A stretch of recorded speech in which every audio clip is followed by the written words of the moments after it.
Alright, that should be it. That should be good. That should be all of us. Hell yeah. Hell yeah. Yeah. Just doing one last thing real quick. Remove this. Done. Just cleaning up my thing. What's it?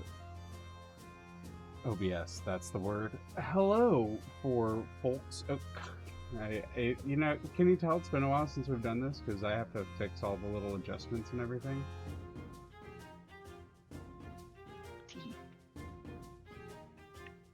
We're still dealing with the Fuji situation, so you're gonna have to deal with our normal Discord icons for now until we figure out an alternative. But, hello, welcome. I am joined here today with my lovely co-hosts, as usual. We'll start alphabetically. Aquasilk, go ahead. Introduce yourself if you'd like to, as we're getting back to it, you know, it's kind of like a new season, let's say, of it. Yeah. Howdy. I am Aquasylph. I am an artist and occasional streamer. I do some variety things here and there. I haven't been as active lately, but hoping to get back into the swing of things. Gonna keep poking them until they do.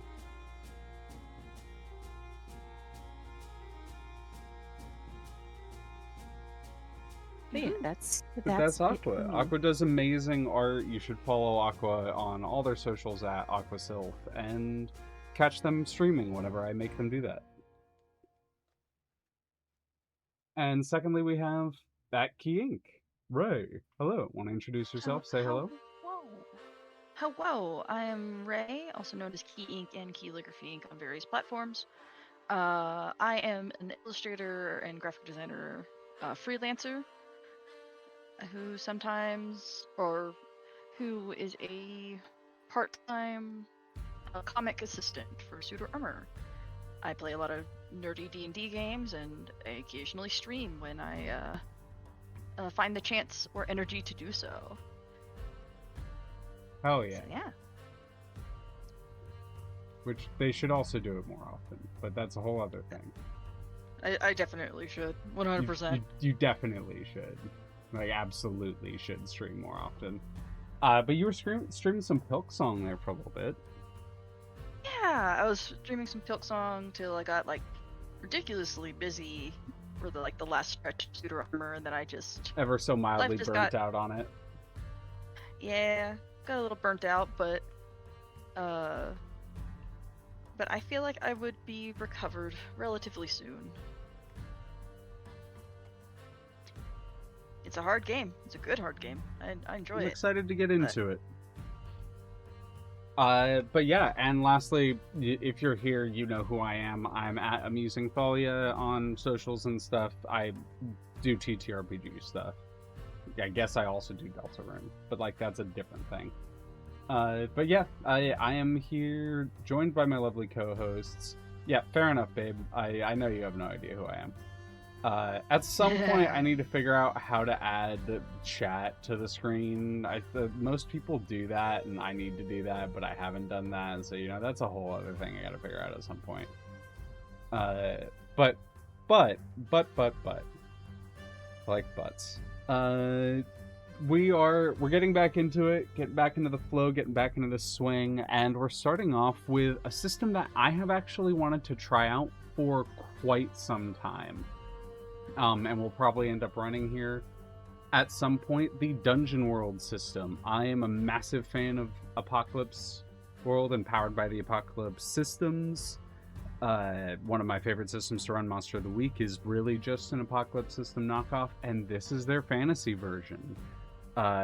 Thanks to Aqua for bringing this to us here, and also just for a note for anyone who wants to try it out, dungeonworld.com has all of these downloads for free available. Nothing I'm using is proprietary or anything. Nothing I'm using is pay-gated. Music I'm listening to is by Alexander Nakarada on YouTube, which is no AI, royalty-free music, and it's we always appreciate people doing stuff just for the sake of doing it for other people to use. So thank you, creators out there who are based and do cool things just for the sake of Based doing cool things. and goated. Connor. The sauce. Oh, Connor is sauce? Goated with the sauce. Goat head with the sauce.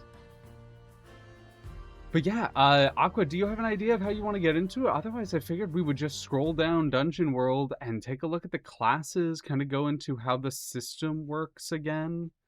Yeah, that's basically how I figured we'd How I probably figured go we'd do. after it too. So for Yeah. anyone who's unfamiliar with an apocalypse system, for anyone who's getting into an apocalypse system, this is again, one of my favorite systems to run, partially because these systems are heavily narrative based.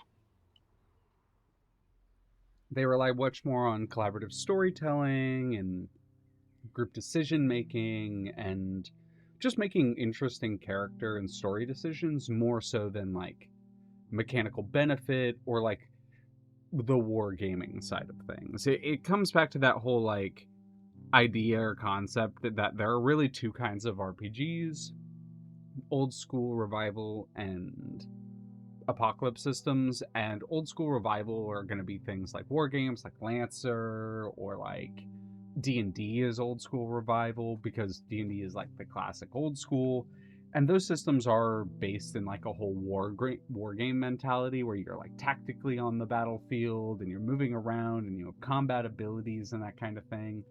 And then you have apocalypse systems, and the apocalypse systems are much more narrative in intention. The abilities are a little bit more vague in description, numbers are lower, HP is lower, and you're generally working more creatively with the other people around you rather than making your decisions and pitting them up against the GM. Not like a negative or aggressive way generally, but like that is the point of OSR. Like old school revival is to have a like role playing war game ostensibly, whereas these games are more about the story, and I'm a big fan of that. And so the way mechanically these systems work differently is they generally have some sort of pass, fail, or mixed success mechanic, where if you pass, you get to decide what happens. If you fail, the GM decides what happens. And on a mixed success, there's usually you tell the GM what you want to happen, and they'll give you like a hard choice or a complication or a cost or something. One of the most common is, yeah, you can do that, but you'll take some damage. And like that kind of thing. So it's a lot more of a give and take, and I've been interested to see how they apply that to a fantasy kind of setting, which has historically been heavily rooted in OSR. Okay. Little background on TTRPG lore for folks listening. But this is a 2d6 system, much like Monster of the Week or Powered by the Apocalypse, which we looked at earlier. So you roll 2d6. On a 6 or lower, it is a failure. The GM says what happens. Or this I believe it's Secret Keeper is for Monster of the Week. Do you know what it is GM. It's just GM in this. Yeah. So, and the GM will tell you what happens. For 7 to 9, that's a mixed success. Those are statistically the most common numbers you can roll on 2d6. That is I say what I want to happen, and the DM gives me some sort of complication or problem or cost or that kind of thing. And then lastly, you have the 11 or 10 and up. And 10 and up is like the major successes and that kind of thing. So whenever we're looking through this and it says roll plus strength, you're going to have basic abilities. You roll 2d6 and then you add your basic ability scores. And then when it says on a 10 plus, on a 7 to 9, etc., you'll kind of know what that means, because mechanically that's what it is in the game. But what it actually means is, full success or mixed success. I think we'll just take a look at hack and slash right out the gate, because it's just hack and slash. When you attack an enemy in melee, roll plus strength. On a 10 plus, you deal your damage to the enemy and avoid their attack. At your option, you may also do 1d6, but expose yourself to the enemy's attack, which is actually a really cool mechanic. I like that. It makes sense that like a game that would have a little bit more fantasy fighting in it would lend itself a little bit more to actually engaging in combat than like Monster of the Week that has the automatic HP cost if you try to fight. But yeah, Okay. I so again, I'm just kind of going off on mechanics and that kind of thing. But I think the best way to kind of learn what this system does is we'll go down one at a time. I already did hack and slash. Uh, and so we'll just, Aqua, why don't you start us off with volley, and we'll go down one at a time. We'll read through what the basic abilities are in this game. And these are the things that anyone can do. Yeah. It was also something just real quick. Oh, I yeah, was of course. curious, Take it away, babe. because I initially played Dungeon World and then played Apocalypse World. So I'm not sure which one came first. They came out roughly at the same time, but Apocalypse World Okay. came out before, technically. Oh, Dungeon I World see. was Okay. meant to be the, like, fantasy add-on or alternative to it. But Yeah. Apocalypse Worlds was... It came out... Or maybe it was around. Yeah, but they came out very close to each other. They were being made contemporarily with each other. Yeah. However, if we're talking about the original Dungeon World inspiration, it's actually something else. It wasn't Dungeon World. Dungeon World's the like modern one. It's something called World of Dungeons, which existed in like Oh. 1979 or something like that. Like, Okay. it's like one of the OG D&D style games. It's actually where Strength, Dex, Con, Int, Wisdom, Charisma comes from. D&D didn't start that, World of Dungeons did. Okay, yeah, because I thought there'd be some interesting history there between them all, and like this is kind I just of like, couldn't remember. Yeah, I mean, you're absolutely right. It is interesting history. This is like where the diversion, like between the two styles of OSR and like Apocalypse, kind of started. Like this versus D&D is the epitome of old school revival versus Apocalypse, powered by the Apocalypse. So they really just took that old Dungeon World game and then went, oh, what if we added Apocalypse system styling to it? And pretty all cool. The chaos that ensues. It's pretty cool. I'm really excited to check it out at some point. Okay. All right, let's. All right. Sorry for the interjection. No. Good to go over. Just so everyone knows, for everyone who's tuning in, Aqua Ray and I switch off week by week. I'm kind of hosting because it's my channel, but like, I also just talk a lot, and like that's something I'm working on. But we generally swap off week by week, where like one of us will host and show the other two something, and we might go back to something that we've done before. But this is Aqua's week, so Aqua's the one showing us Dungeon World, and so Aqua, I want you to really take the lead here. Like, tell me to shut the fuck up. Oh, but I'm not like that. Okay, you have a lot of interesting things to say. But yeah, so getting back to it. So after hack and slash, we have volley. When you take aim and shoot at an enemy at range, roll plus dex. On a 10 plus, you have a clear shot. Deal your damage. On a 7 to 9, choose one, whichever you choose to deal your damage with. So you have to either move to get the shot placing you in danger of the GM's choice, or you can take what you can get with, which is a like minus 1d6 damage, or you can take several shots, reducing your ammo by 1. That's really so cool. I love the way that you can do. I love the way that they kind of intersplice that in there. Me sitting over here like, God, I was really wanting to run Pathfinder on my Monday game, and I'm sitting over here like, but what if I ran Dungeon World? I mean, it would switch things up, I'm sure. A lot of people that is very cool. So yeah, no, I am trying to. I love Pathfinder. I think it's very cool, and I'm excited to get more into it. But I do have such a soft spot for narrative style gaming. It's just, it really lends itself to the way I like to play. All right, Ray, parlay. Yeah, gonna make sure that I can actually read this. I'm just gonna enhance. All right, parlay. When you have leverage on a GM character and manipulate them, roll plus charisma leverage is something they need or want. Okay.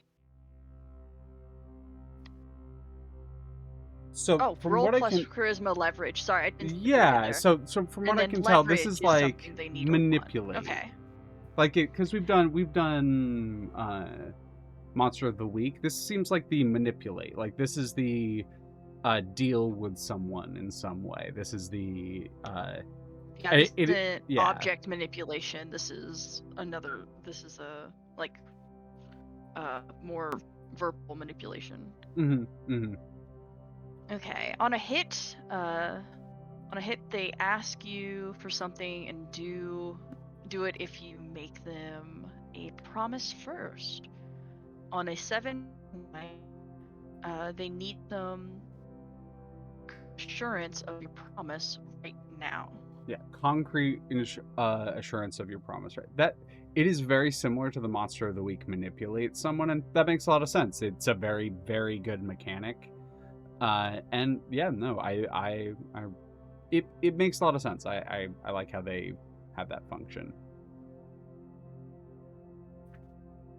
Yeah, that's just really so, good. but go ahead. I was really loving the volley, and I was writing it down. So it's Write just, it down. Write it down. I'm writing it down for my own system. Just figure out other things that I could probably put in. It's like, Something I want to point out is this game will interchangeably use on a 10 plus and on a hit. They mean the same thing. On a 10 plus is considered a hit in these style of systems. All right, back to me. Defy danger. When you act despite an imminent threat or suffer a calamity, say how you deal with it and roll. So this is kind of, again, I'm using Monster of the Week because it's what I know really well, but this is the act under pressure. This is the doing something under stress. This is the doing something intense or important or at risk of failure in a tense or dangerous situation. You do it. Oh, and I really like this. So rather than it just having cool, which is what's used in Monster of the Week for it, there's actually different. So Defy Danger is something you can take with every single stat. You can get through it by powering through, by getting out of the way or acting fast, by enduring, by quick thinking, with mental fortitude, or with sing, charm, and social grace. So like, the GM will pose a problem or a threat. Say boulders fall, like rolling down the mountain towards you. You can try to fucking stop the boulder, and that's by powering through. You can try to get like dodge out of the way. That's Dex. You can, with quick thinking, it's like I try to quickly find another rock that it'll bounce off of, and I can take cover behind or something. That kind of stuff. Like you can, it is built. You charm the boulder, exactly. But like you can use whatever you like. The GM poses a problem, and you use what you feel makes sense for your character and how they act in that situation. And that's a classic. I love that.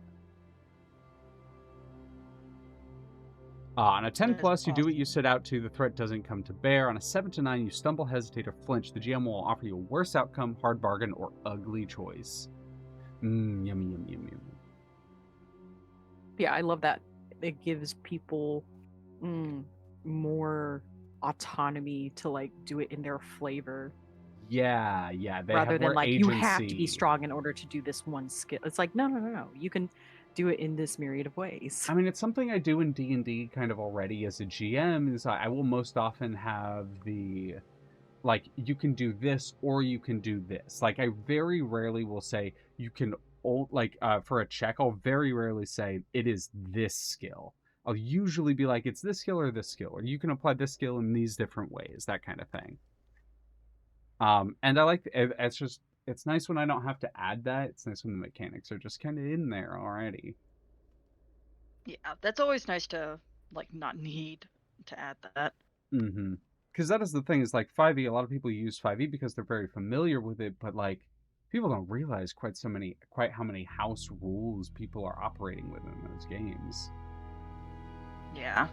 Just to get it functioning the way that Just to they get want just to get it doing kind of what they want. I'll be honest, I love Pathfinder. I think Pathfinder solves a lot of the problems with D&D, but for like the stories I like to tell and the speed at which I like to tell stories, it is a little bit crunchier than I personally like. I love the ability to craft and to actually customize a character in that, but like it's Mm-hmm. I really want something in between Pathfinder and Apocalypse Worlds that isn't D&D. Yeah. Just need that little bit. Not too much crunch, but Vagabond is almost there. It's almost there. You could change systems for I your agree. campaign, babe. There's nothing tying your setting to the D&D world. No, absolutely not. Aqua, you're up. Sorry, I was drinking. I didn't want to do it on the mic. Okay. Gotta stay hydrated. Defend. When you stand in defense of a person, item, or location under attack, roll plus con. On a 10 plus, hold 3. On a 7 to 9, hold 1.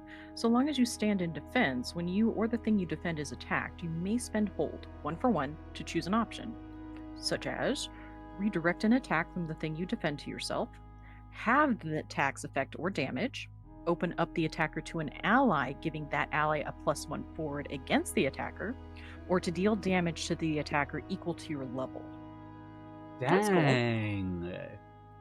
That's really cool. Like the way the like variety and depth it has in Yes. defense, that isn't just like because this is something that I thought was amazing about Pathfinder is they actually made using a shield like a reactive thing.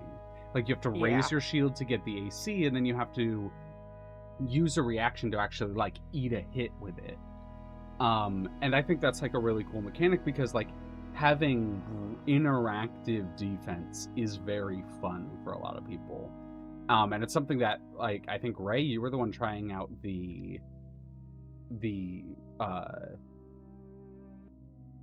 what's the stalwart, the defender class? Oh, the Vanguard. The Vanguard class in Vagabond.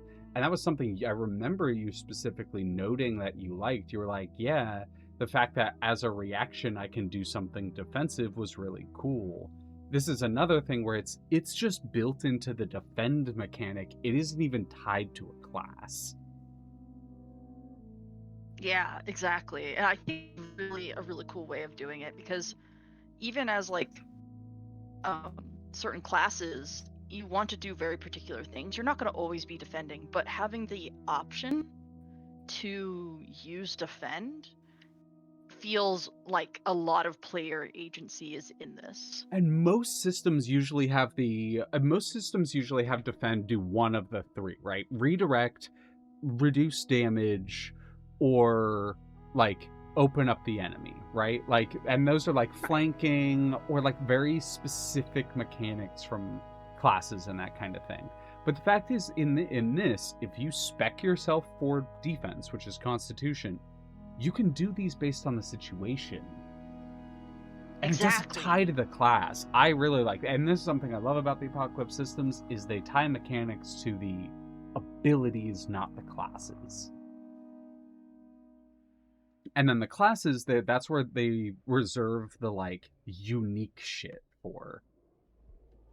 Yeah, like something that's purely about that, like what they do as a specialty. Yeah, I fuck so hard with these systems. I really need to get my hands on Daggerheart. We really need to try out Daggerheart at some point. I've heard some good things, and from what I've watched and observed, like I enjoy a lot of what they do. There's still some little yeah, I've heard some gripes with it. I've heard some minor problems here and there. Crit Roll has already said that they're planning a like rules update to it at some point. And an expansion, like an errata update to it, which I think will help a lot. Hell yeah, because like it's yeah, it's just like has this little awkward growing pains, but again, like For a new they system, I don't mean, I think have they a did a great full job. for the first go. They did a great job, I believe. Yeah, I'm full with you. Like for whipping a new system out and just on the table like that, like goddamn. It's good. It's some good shit. All right.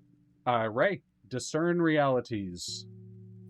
Discern realities. You closely study a situation or person, roll uh, plus wisdom. On a 10 plus, ask the GM 3 questions from the list below. On a 7 to 9, ask only one. Take +1 forward when acting on the answers.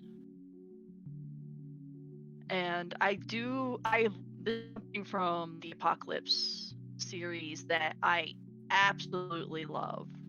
Like, or Monster of the Week as well. It's like both of those. Like, oh my gosh. Like, this alone makes skill checks that are more like abstract, like perception checks and stuff like that, feel a lot easier to rule out because it helps people get like a list of answers or a list of questions, and it gives the DM like a head start on what they could possibly prepare as well. Yep. As someone who I run a weekly Monster of the Week game, or bi-weekly now because I'm adjusting my schedule slightly, but like I run a very consistent Monster of the Week game, and it is one of my favorite things are the question abilities in those games where the players are like, oh, I want to try to figure this thing out. And I'm like, well, that sounds like you're either trying to, you know, read a bad situation or investigate a mystery. And like with this, I mean, for a D&D system or for like a fantasy style system, it makes sense that they would kind of smash them into one to an extent and then like make a lore thing to kind of separate it out. But the question abilities are like easily some of my favorite in these style of games because it's just that it really engages the player more so than anything else I've like been able to try out. Most other systems are like, oh Yes. yeah, you know, we're roll a perception check, here's what you see. And people are just like, okay, now they just expect perception checks. Whereas this, it's like, well, you can bring things up and mention things, but if the players want to know more, they have to look into it. Yes. Exactly. And like the specific questions, like the list of questions, I've found really helps players figure out what they are looking for, what they want to engage with. What happened here recently? What is about to happen? What should I be on the lookout for? What here is useful or valuable to me? Who's really in control here? What's here? What here is not what it appears to be. All pretty classic questions that sum up the entirety of investigation and perception. Yes.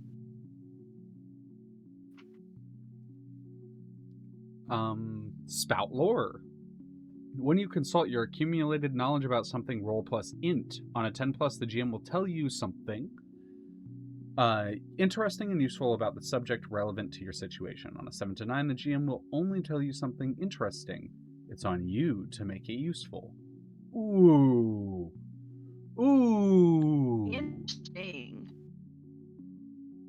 The GM might ask you, how do you know this? Tell them the truth now.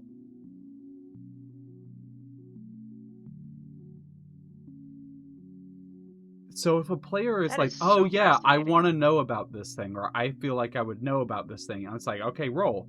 Yeah, I do know about this thing. How? Like, tell me how. Like, did you study it? Did you read it in a book? Did you have an occult meeting with a demon? How? And that's something that Yeah, and these like games do really well. it gives them story purpose as well. Yeah. Damn, big fan of how they do that. So far they have strength, dex, charisma, Constitution, Wisdom, Intelligence, and then 2 abilities that are separate from the main stats. One that uses any of the main stats, and the other, Aid or Interfere. Aqua, take us away. Sorry, just one sec. The cat was getting into something. Oh, what a baby! The baby.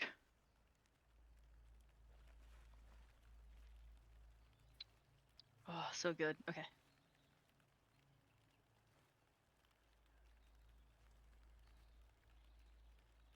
I'm excited to try this out. I've known about Dungeon World for a while. Part of me has been not like avoiding, but part of me has been like hesitant to look at it because you know that joke that Zan makes about GURPS, where like GURPS is where role playing groups go to die because once you start playing GURPS, you're never gonna play anything else.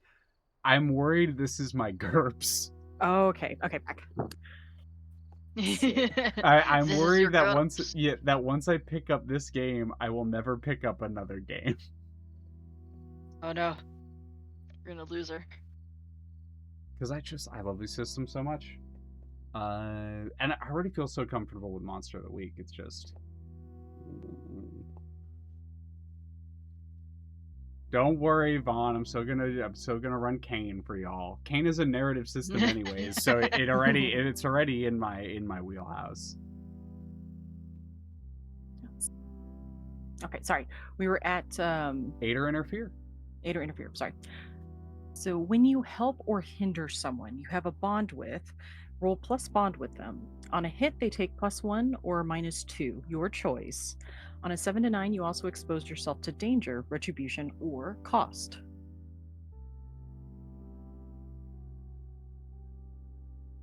When you hear someone in a bond, huh?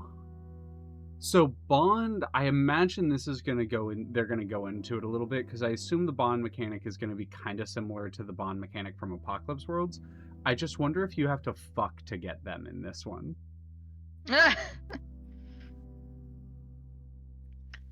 Yeah, because in Apocalypse, you're just like, you gotta fuck. Yeah, there were the fuck abilities, and it was so good. Aid or Interfere, that's all right. These are the special moves. So these are moves that I believe anyone can take, but they are situational. Like these are not things that like apply to any situation. The basic moves are something you can use in just about any situation, whereas the special ones are like, very specifically for, oh yeah, we need a rule about this kind of thing. Okay. So I always yeah, love that. last breath, which is mechanics for if you're dying, encumbrance, mechanics for if you're carrying heavy shit, making camp, mechanics for if you're, resting. Then take watch, undertake a perilous journey, recover, carouse, recruit, bolster, supply, end of session, level up, and outstanding warrants. Interesting. Okay. Heck yeah. And then it, for some reason, repeats basic moves again. Very funny. So it's basic moves, special moves, basic moves again.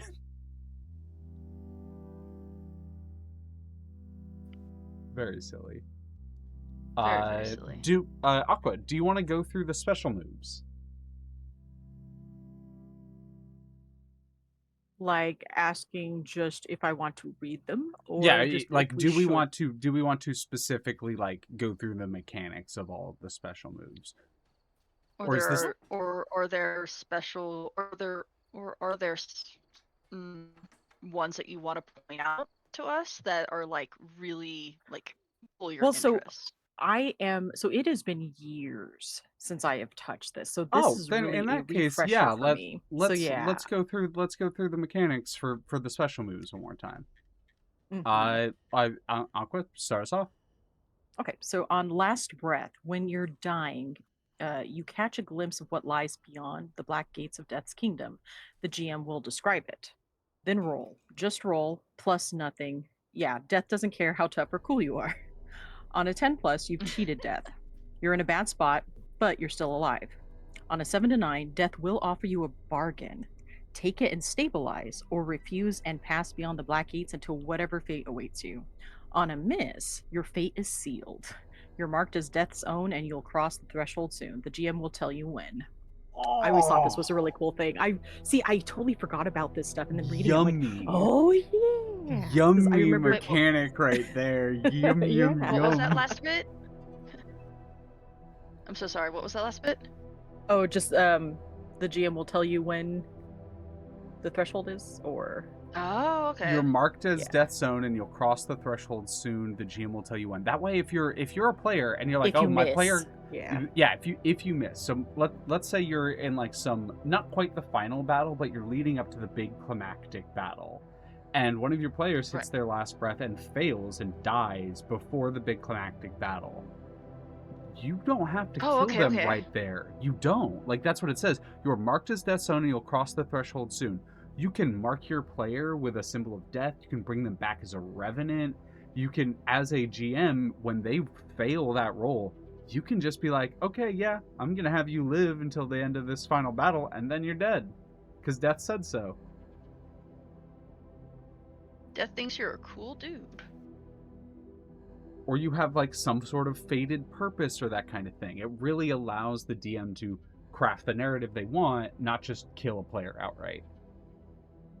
I like that because, like, I have a lot of weird mechanics in my system currently, like, drafted up that are more about like a player gets to choose what their final go is. Mm-hmm. So I kind of do like that Yeah, death it's like kind of. I'd like somewhere in between this and like the dagger heart. You choose your final hurrah. Like I want somewhere in between it, but this is really cool. I like this because like there is still agency. Like on the 7 to 9, the GM will be like, "Okay, you can live, but here's your offer." And you can just say no. Yeah. Oh, yeah. Do a devil's bargain. Because that is like literally the mechanic. On a 7 to 9, death will offer you a bargain. Take it and stabilize, or refuse and pass beyond the black gates into whatever fate awaits you. Really Okay. Yeah. cool. Yeah. Yeah. Really Okay. cool. I need to Uh, note more of this stuff down. write it down. Ray, you If want to I'm cover like encumbrance? distracted, it's because I'm writing. No, you're totally fine. I know you wanted to get back to doing this for this reason. Yeah, exactly. Okay, encumbrance, which is Nothing is also very gonna important teach for you how to me. make a system more than running a system. But go ahead, Ray. Sorry. Oh yeah, yeah, yeah. No, no, no. It's all good. It's all good. Like, cause I do like my little mechanics and just the nitty gritty of all kinds of stuff. So this is exciting and tingling my brain. Either way. Uh, Brr. Burr. Encumbrance. When you make a move while carrying weight up to or equal to load, uh, you're fine. Uh, when you make a move while carrying weight equal to load +1 or load +2, you take a -1. Okay, -1 to what? Flat Flat. Okay, to any roll you gotcha. make. Okay. Um, when you make a move while carrying weight greater than load 2, you have a choice. Drop at least one weight or -1, roll at -1, or automatically fail. Interesting. Okay. So this is covering encumbrance. I'm pretty sure load works in this kind of similar to how Pathfinder 2e does load, where the GM kind of decides based on your strength what is a load for you. And the way it works in Pathfinder 2e is bulk. So each items will like one bulk, and you can carry a certain amount of bulk based on your strength. I'm Yeah. pretty sure this system, if I'm understanding my apocalypse mechanics right, your load, you can carry a number of load equal to your strength. So if you have 0 strength, you can't carry a load. You can carry up to Gotcha. load +1, which means you can carry like one heavy thing, and then that's it. But if you have strength +3, you can carry 3 loads. And then if you want to carry more than that, that's load +1, load +2. Okay. Because I was looking at the character sheet just now just to see where load is indicated. I'm like 90% sure with how these games work that load is just your strength capacity.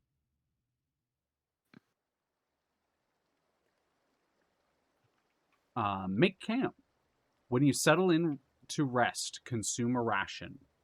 If you are somewhere dangerous, decide the watch order as well. If you have enough XP, you may level up. When you rest from at least a few interrupted hours of sleep, heal damage equal to half your max HP. Pretty simple camp mechanics. Ah, here it is. I was like, but they didn't cover take watch. Aqua, Yes. take watch. Take watch. So when you're on watch and something approaches the camp, roll plus wisdom. On a 10 plus, you're able to wake the camp and prepare a response. The camp takes +1 forward. Oh, On yeah. a 7 to 9, you react just a moment too late. The camp is awake, but hasn't had time to prepare. You have weapons and armor, but little else. On a miss, whatever lurks outside the campfire's light has the drop on you. Oh, yum, yum, yum, yum, yum, yum, yum, yum, yum, yum.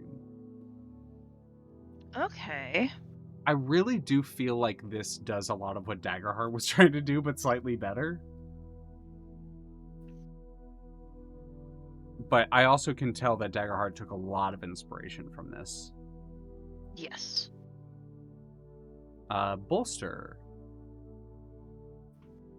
When you spend your leisure time in study, meditation, or hard practice, you gain preparation. If you prepare for a week or 2, 1 preparation. If you prepare for a month or longer, 3. And when you prepare, when your preparation pays off, spend 1 preparation for a +1 to any roll. You can only spend 1 preparation per roll. Okay, so it's kind of like, oh, I like, let's say I'm gonna go fight this vampire, right? I want to get a bunch of holy water. Yeah, you can spend a week or 2 prepping holy water in like little vials and that kind of thing, and like getting it all ready. Mhm. And then when you're in that fight against the vampire, you can be like, I'm gonna whip out my holy water. Okay, get a +1 to this roll. Okay. So it's kind of like And that's what the reserves preparation in is. Lancer. It's Yeah. that okay.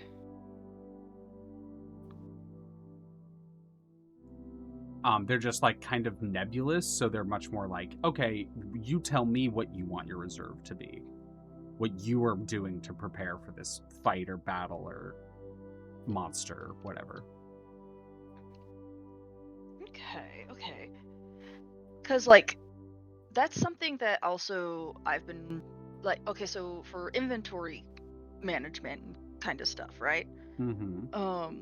I don't like completely specific stuff unless it's like a key item. Mm-hmm. So I've been playing with the idea of like resource management being kind of more ambiguous, of like your character being a hunter would know to have A lot like of people like certain ambiguous things. inventory mechanics, except for when it comes to like weapons and armor. Do not take Yes, away that people's weapons and armor. They will that not play is your not system. not They will not. yeah, no. Like when it comes to weapons and armor, those are all like very specified, very specific. But like when it comes to like rations, resources, I even have relics and riches. Like depending on like the value cost, or I don't know, like the rank. I haven't quite figured Mm-hmm. out this part yet.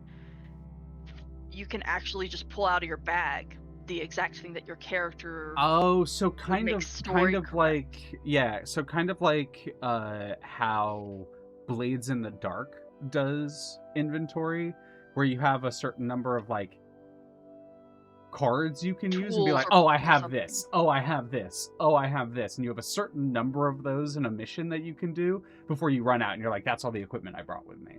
But you can be like, oh yeah, I have, like, you run into a locked door, oh, I have my lockpicking kit, and you didn't write it down, you just had like an item card that you could use.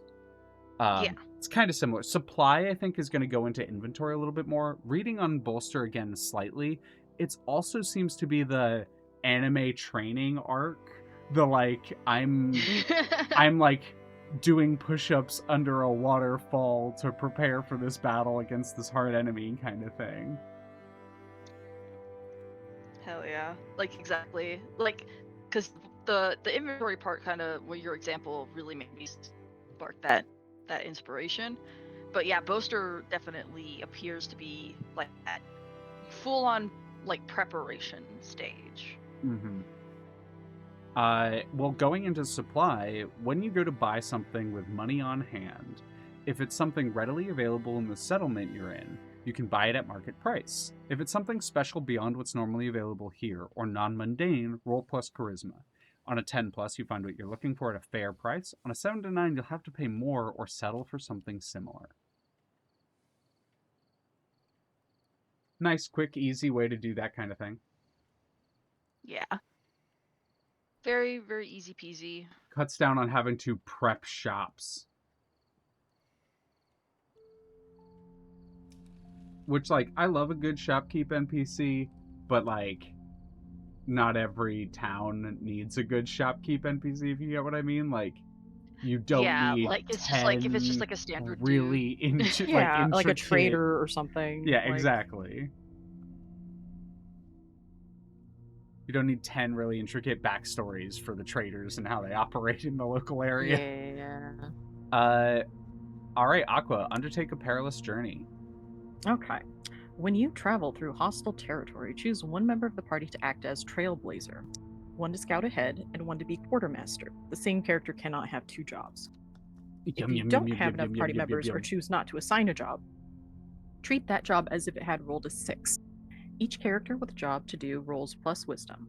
On a 10 plus, the quartermaster reduces the number of rations required by 1. On a 10 plus, the trailblazer reduces the amount of time it takes to reach your destination. The GM will say by how much. On a 10 plus, the scout will spot any trouble quick enough to let you get the drop on it. On a 7 to 9, each role performs their jobs as expected. The normal number of rations are consumed. The journey takes about as long as expected. No one gets the drop on you, but you don't get the drop on them either.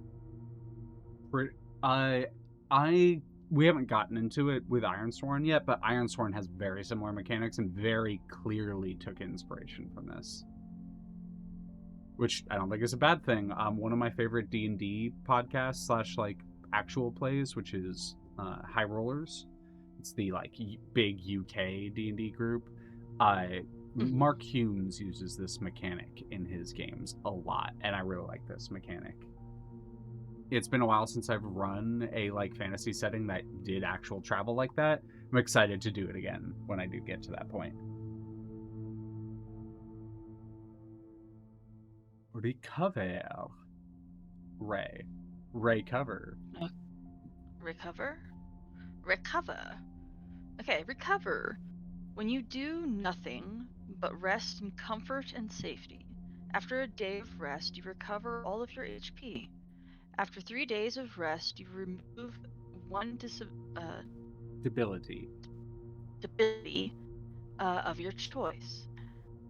If you're under the care of a healer, magical or otherwise, you heal a debility for every 2 days of rest instead. So debilities, I like that quick recovery. Yeah, debilities are something. It's literally the like antithesis of the word ability. Debility, like debilitating. It's literally just meant to be like something coming, like you take an injury or something like that. Generally, with these kinds of games, debilitation is you get a -1 on this kind of roll while that thing's happening. So let's say you get like a big gash on your arm, that would be a debility, and you'd get a -1 on any rolls that you make to hack and slash, let's say, or to defy danger by powering through, any strength rolls, that kind of thing.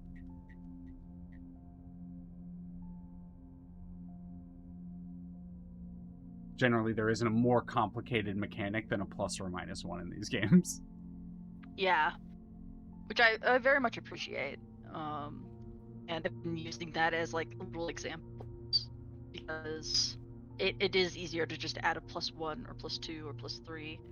Mm-hmm. It's like when you get into numbers that like I love low number systems. I love low number systems. Low number systems are just so good. Just chef's kiss. I don't want 10 billion HP. I want 30 HP and to feel like a god when everyone else is running around with 10, right? Like Yeah, exactly. You don't Uh, need like hundreds of HP to feel I powerful. play in Dark Heresy with Zane and that crew and like Bosco and some folks, and like it's a low HP system, right?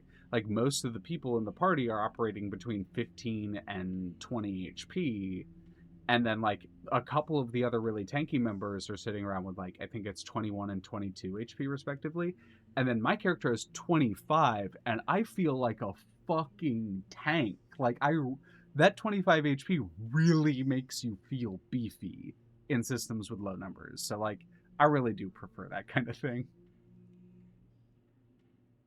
Hell yeah. Crowns. This is on me. When you return triumphant and throw a big party, spend 100 coin and roll plus extra hundreds of coins spent.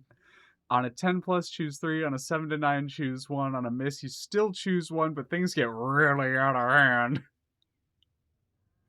Hell yeah, they have party mechanics. Woo! Party hardy. Woo woo! I love that they had thought this out. I mean, yeah, because after a battle, who doesn't want to have the big, like, end of arc barbecue, One Piece style? Like, They really cooked with this system. I really like Dungeon World. I am very excited to try this out at some point. Yeah. Oh my god, that's so good. Carouse. So what the options are: befriend a useful NPC, hear rumors of an opportunity, gain useful information, or you are not entangled, ensorcelled, or tricked. Excellent.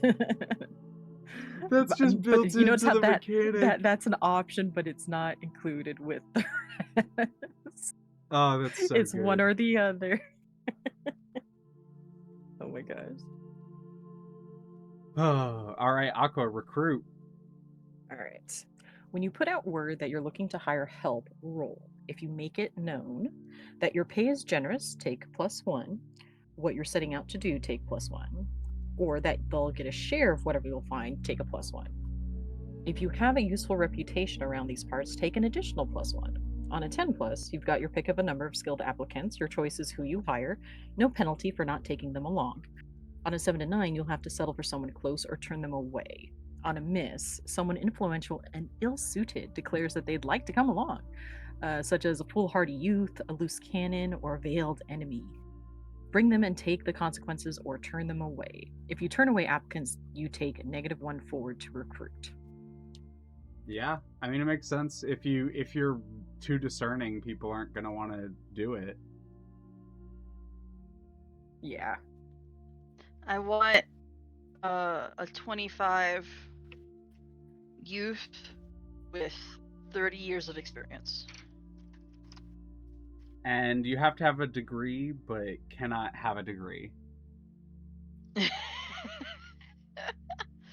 All right. End of session. End of session. Let me see. End of session.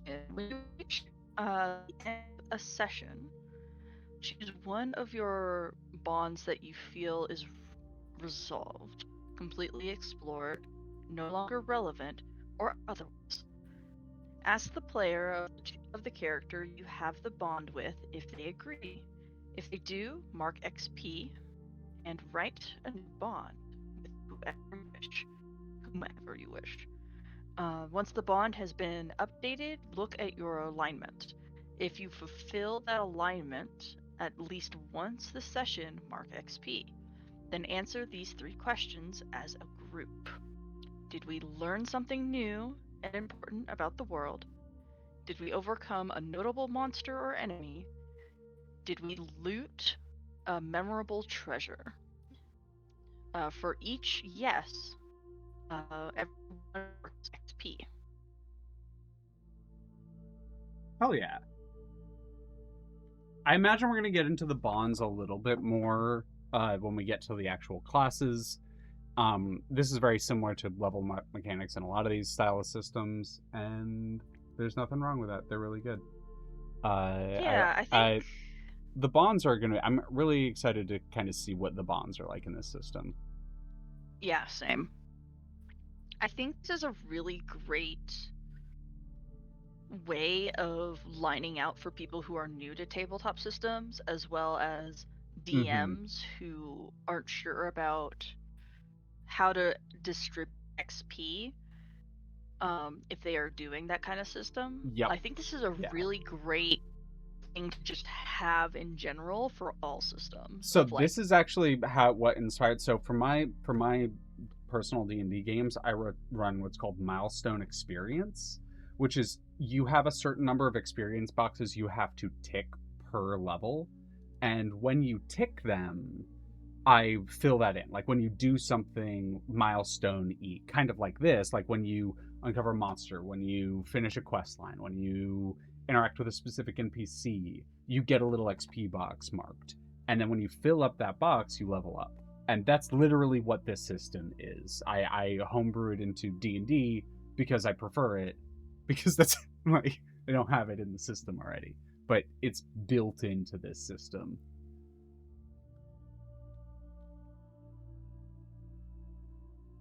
Gotta love it. Okay, level up.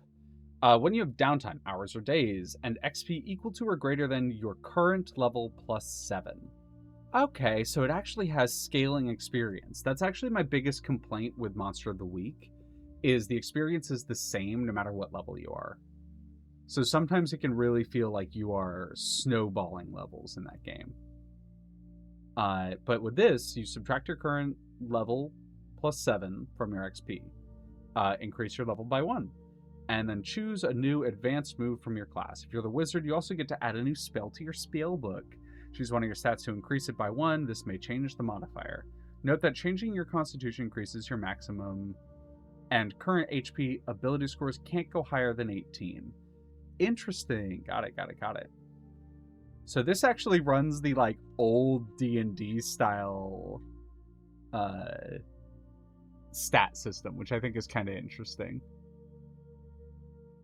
When you return to a civilized place in which you... Oh, outstanding warrants. This is not the same thing. Outstanding warrants. Aqua, finish us off.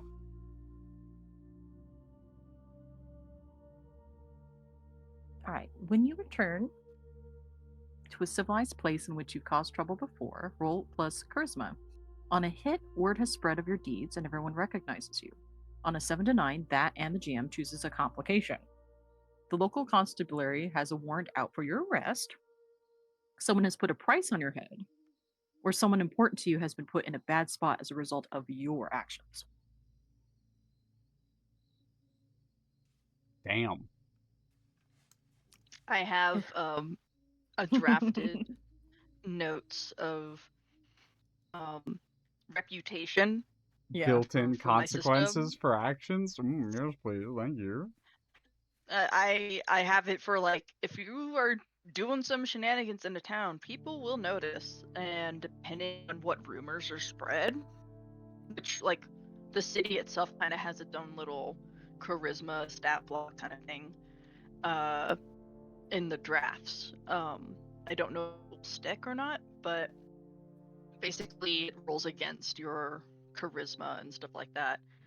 If you're able to get out of the way scot-free without being caught, and only a rumor of like some ambiguous person, or if you did get spotted doing it, and it just increased risks in that town.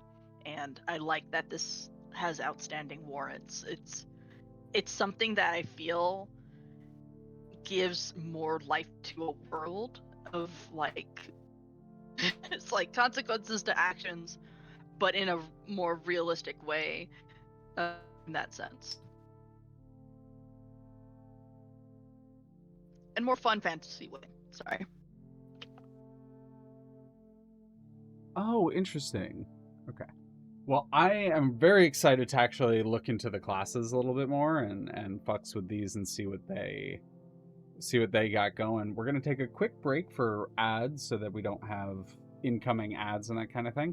Also, every hour you should get up and stretch your legs and body a little bit. So we're gonna take a real quick break, then get back to it, and we're gonna start off with Barbarian. I think we're gonna do the same thing we did with Apocalypse World, where we're gonna take a look at the bonds, and then we're gonna do one of us picks a starting move, one of us picks an advanced move, and one of us picks a like a secondary advanced move, or we all just pick a move that we like and want to kind of note out and then move on. That way we're not dragged down for like hours on each class individually. It's kind of like ooh, here's a little teaser for this class, and if you want to check it out, you can check it out. But we're going to take a quick break and then get back to it. Cool. But while ads are running, again, Aqua, thank you for showing this to us. Yeah, no, I think it's fun. And actually, I had a little idea. Ooh. Well, so, and it would depend though on if we had active people in the chat, or even just a guest or something. But like, I think it would be fun to do a build of a character, like have people chat, like choose like kind of ad lib traits or like parts of like, and build the character that you'll play.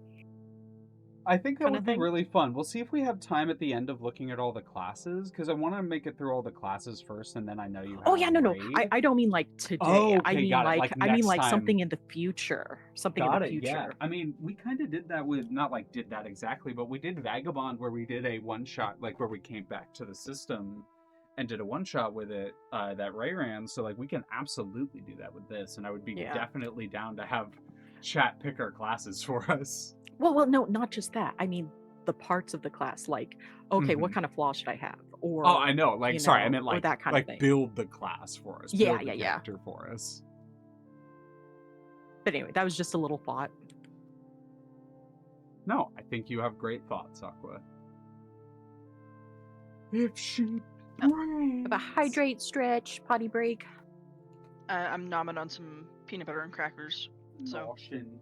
Nom, nom, nom, nom. I do need to get more water, so I shall be right back. Okie dokie.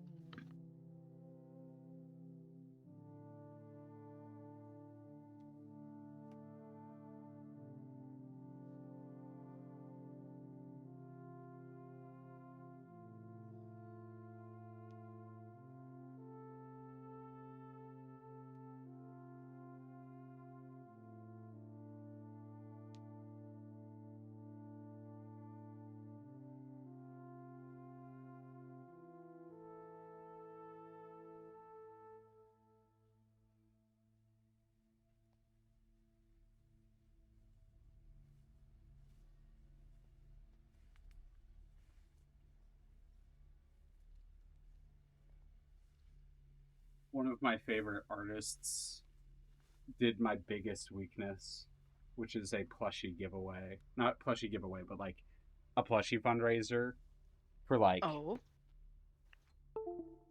having plushies, or like just they like, it's one of those where like they're like, oh yeah, this company approached me, but we have to have a certain number of these bought to make them, and those are like, oh, they always get me. Hell yeah. They are very addictive. They're very I love my fluffy little guys. Currently, I They're have just cute little guys. a Medusa, a High Rollers one, and one from Wildermyth. But the Wildermyth one my partner got me.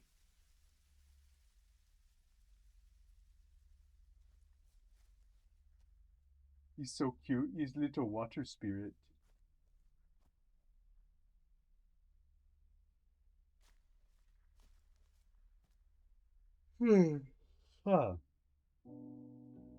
Ads are done. Big yawn. Big yawn.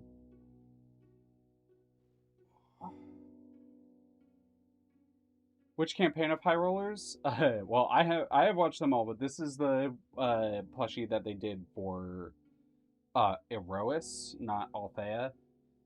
So it was Quillic Adkalar, or Keelik Adkalar, sorry, not shortened to Quill.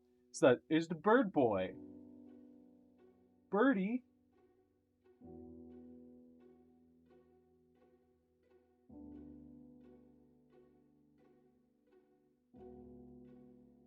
Burp.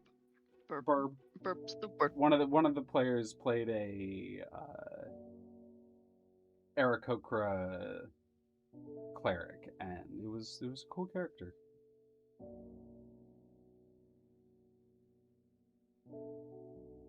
they did a really dumb little like plushie with it, where he's the worst character to make a plushie of, but at the same time, that's why he made the best plushie.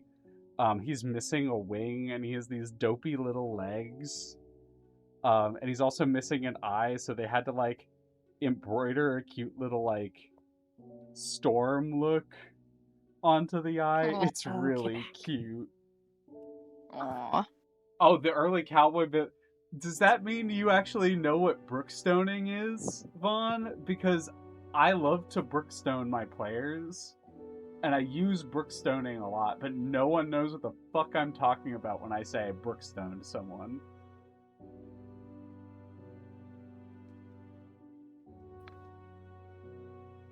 I need to not For do y'all a to just silly. Brookstone was a character in campaign 2 of High Rollers that like befriended the party but was actually a bad guy. And so every time Mark does that, every time they do that, every time he has like an NPC come up to them and be weirdly friendly but they're suspicious of the NPC, they go, Brookstone! He's brookstoning us! Paddock. That's hilarious.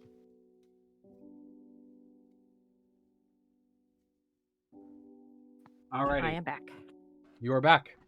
Aqua. We are starting Yeah. off with Barbarian. Do you want to... Well, not Barbarian. It's a good movie. You should watch that. But Barbarian. Do you want to start us off with our bonds? Sure. Because this is yours, I'm going to have you read the bonds for each of these, and then we'll go through and we'll pick 3 moves. Okay. All right. So for the bonds, let's see here. Wait. So is punny and foolish, but amusing to me. Their ways are strange and confusing. They're always getting into trouble. I must protect them from themselves. Or shares my hunger for glory. The earth will tremble at our passing. And so this is like ways to Nice. connect with the other players, right? Like, so this is the bonds they were talking about. So rather than just fucking each other like in Apocalypse World, the bonds here are actually like party bonds, like companion bonds. So you write down, for example, let's say there's a bard in the party that's small but silly, and they would write down, let's say his name is Tony. Tony is puny and foolish, but amusing to me, that kind of thing. Yeah. And then if you feel like you've interacted with that, or you no longer are using that dynamic anymore, you mark an experience, and then you can move on to a different bond. And I really like that. I also like that you can write your own still. Like they give you a few options, which are great, and then like there's still room for even more customization. Those are cute though. I like those. I'm interested to check out the race situation for all of them. Yeah, interesting. So with this one, it actually, the race doesn't matter. It says you may be an elf, dwarf, halfling, human, doesn't matter, but you and your people are not from around here. You are specifically an outsider, and so they have that logic for barbarians. They are outsiders, and The just barbarian.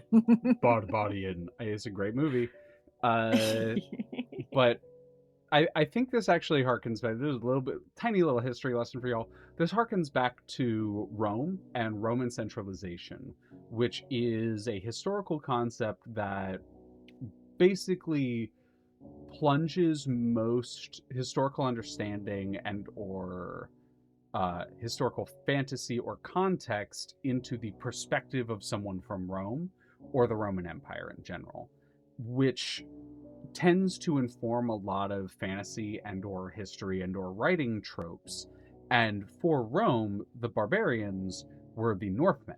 They were the Europeans, the big, muscular, war-hardened, traveling battle groups that became known as the barbarians, and the Visigoths and everything like that, that ended up sacking Rome. And so they have this visual, this idea, this concept of them that has pervaded history, of the like hulking bear warrior in furs with an axe kind of thing that comes from Roman centralization as a concept. So it's something that I don't think is necessarily a bad thing. It's just a fact of how storytelling works over years, and just something to note. Starting moves, you always end up with Herculean Appetite, Upper Hand, and What Are You Waiting For? Which and Muscle Bound. So you get some basic okay. moves. So everyone starts out with the basic moves, and then from this one, it looks like you get to pick one of these, like Pure Destruction, Mhm. Power Over Others, Mortal Pleasures for your Herculean Appetites. Which one of them governs your barbarian? Like, is your barbarian destruction or power or mortal pleasures or conquest or riches or fame?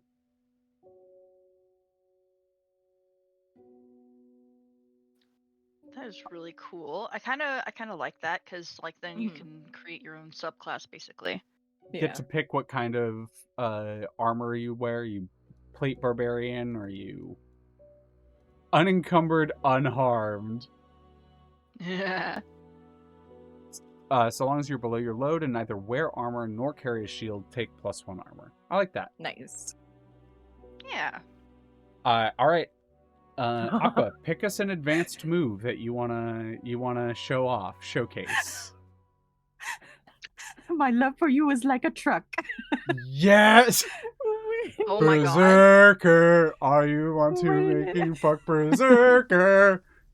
When you perform a feat, I was gonna say still hungry because I thought that was cute, but then I looked down. I was like, oh yeah, no, I have to call this one out. When you perform a feat of strength, name someone present whom you have impressed and take +1 forward to That's parlay with so them. good. That's so So good. funny. That is That's so so funny. good, Oh especially my for how God. Guts and Casca end up together, because it really was just him doing feats of strength that have slowly Yeah, won her basically. over. Basically. That's so My love for amazing. you is like a truck. I would love to hear Connor say that line. Yes. My love for Absolutely. you is like a truck. It's like a truck. Are you want Oh, to fucking making hilarious. fuck? Oh my God. Did he just say making fuck? Oh my God. Excuse me. All right, Ray, Yes. Oh gosh. hit us with one of these. I kind of like just like the con of cons, I guess. Yeah, we'll go over the names really quick. Still hungry, appetite for destruction. My love for you is like a truck. What is best in life? Wide wanderer, usurper, con of cons, Samson, smash, indestructible hunger, eye for weakness, on the move, good day to die, kill 'em all, war cry, mark of might, more, always more, the one who knocks, healthy distrust, and for the blood god.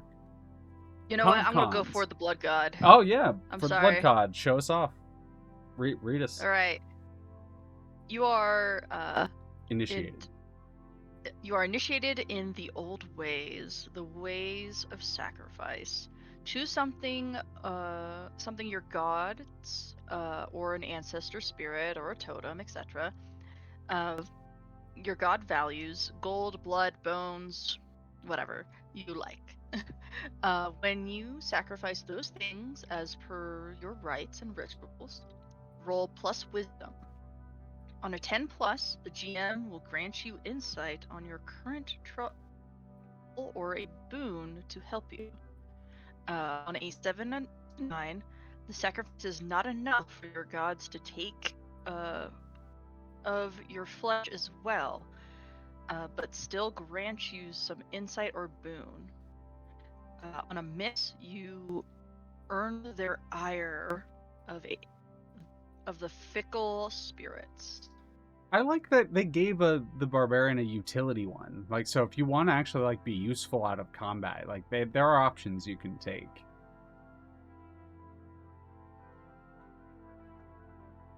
Very good. Very cool, very good. Blood for the blood god. I'm gonna go with, for me, gonna go with a good day to die. As long as you have less than your con in current HP, or 1, whichever is higher, take +1 ongoing. So if you're injured, like if you're really fucked up, you got the I don't hear no bell. Hell yeah. I had no bell. All right. Well, that's a little teaser for Barbarian. On to Bard. Aqua, once more, hit us with the bonds. Bardo. So, for the bond, this is not my first adventure with them. I sang stories of them long before I ever met them in person. They're often the butt of my jokes. Or I am writing a ballad about the adventures of them. They trusted me with a secret, or they do not trust me, and for good reason. Fair enough. Very rich. I like that.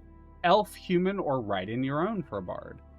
Nice. Starting moves, you always start with Arcane Art, Charming and Open, Bardic Lore, and A Port in the Storm with Bardic Lore, giving you get to choose which one of them makes sense for your character. Mm-hmm. The moves in general are Healing Song, Vicious Cacophony, It Goes to 11, Metal Hurlant, A Little Help from My Friends, Eldritch Tones, Duelist Parry, Bamboozle, Multiclass Stabber, Multiclass Initiate, Healing Chorus, Vicious Blast, Unforgettable Face, Reputation, Eldritch Chord, An Ear for Magic, Devious, Duelist's Block, Con, and Multiclass Master.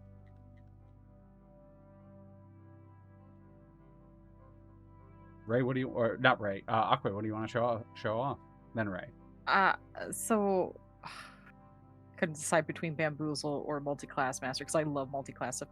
But you know what? We'll just go with Bamboozle because Yeah, I the just love that multi-class word. ones are pretty obvious. You get to take a move from another class. Yeah, but I do like Bamboozle. So when you Bamboozle. parlay with someone on a 7+, you also take +1 forward with them. Got it. So if you succeed or even get a mixed success, it's easier to do that in the future on someone. Yeah. For the Oh, yeah. bamboozling. Ray. I like the sound of the reputation. Reputation. When you first meet nice. someone who's heard songs about you, roll charisma, plus charisma. On a 10+, tell the GM 2 things they've heard about you. On a 7-9, tell the GM 1 thing they've heard, and the GM tells you 1 thing. Tells you 1 thing. So you trade back and forth. It doesn't have a miss.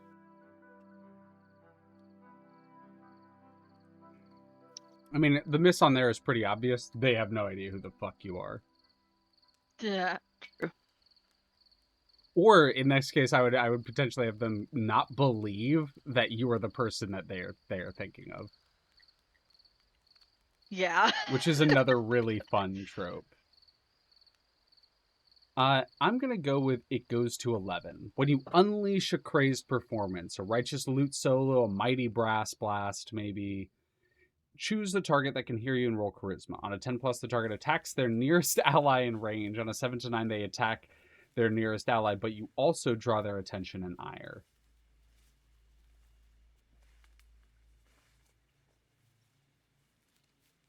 Love a little disruption. The Cleric. Once again, Aqua. Bounds. All right. So for this one, so-and-so has insulted my deity. I do not trust them. They are a good and faithful person. I trust them implicitly. They're in constant danger. I will keep them safe. Or, I'm working on converting them to my faith. I love that one. I love that that's in there. I always do that as a cleric. If I'm a cleric of something, I am on that shit. I'm like, have you heard the good word? That's so funny. I love it. Have you heard? They always start with a deity. You get to pick which one. Divine Guidance, Cast a Spell, and Commune. Also, Turn Undead. Advanced moves. A classic. Choose one spell. So you get more than just the basic spells. Invigorate, Scales of Life and Death, Serenity, First Aid, Empower, Divine Intervention, Penitent, Orison for Guidance.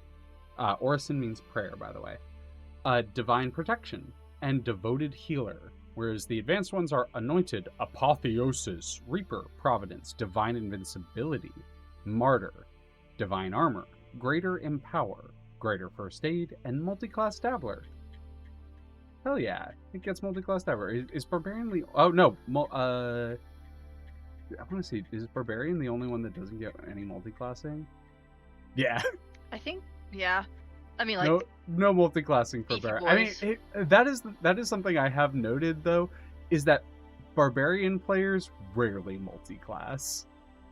yeah, they rarely multiclass. Yeah. And if they do, it's into Fighter every time.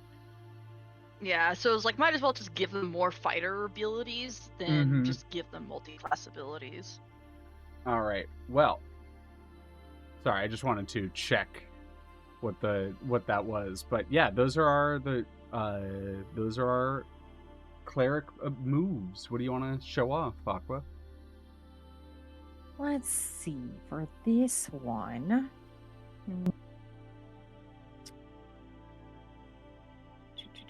I'll scroll down.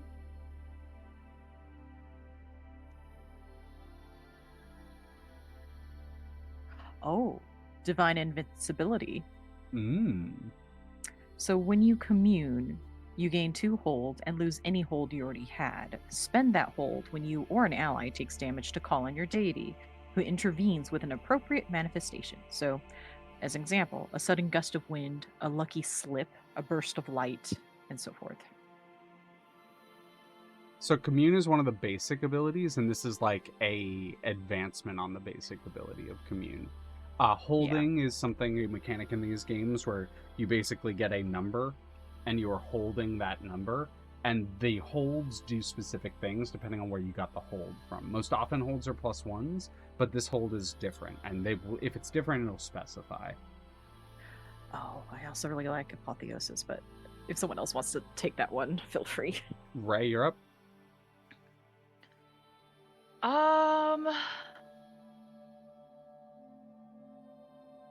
I like the idea of Martyr. Is that Martyr? Martyr and Penitent are... Martyr is the, like, advanced version of Penitent. Okay. Martyr replaces Penitent. Gotcha. When you take damage and... Yeah. Go ahead and read it.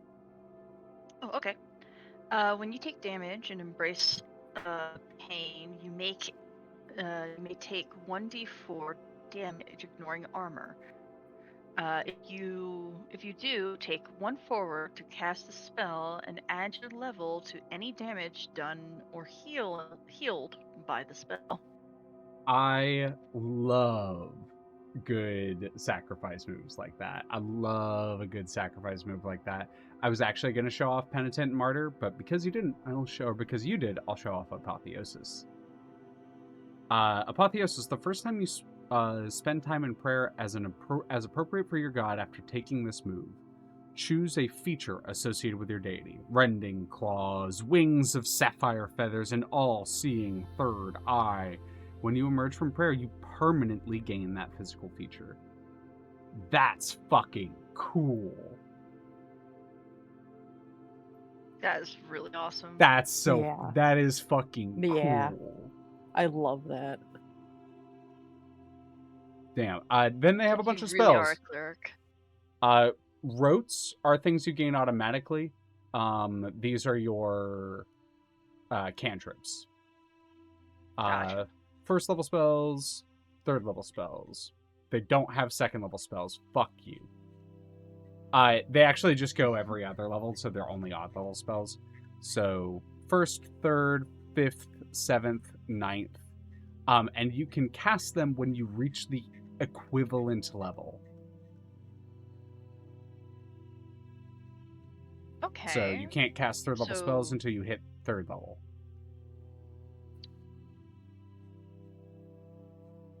Fifth level spells, same thing. Seventh level spells, same thing. Ninth level spells, same thing. I believe this system only goes up to level 10. 90% sure. Anyways.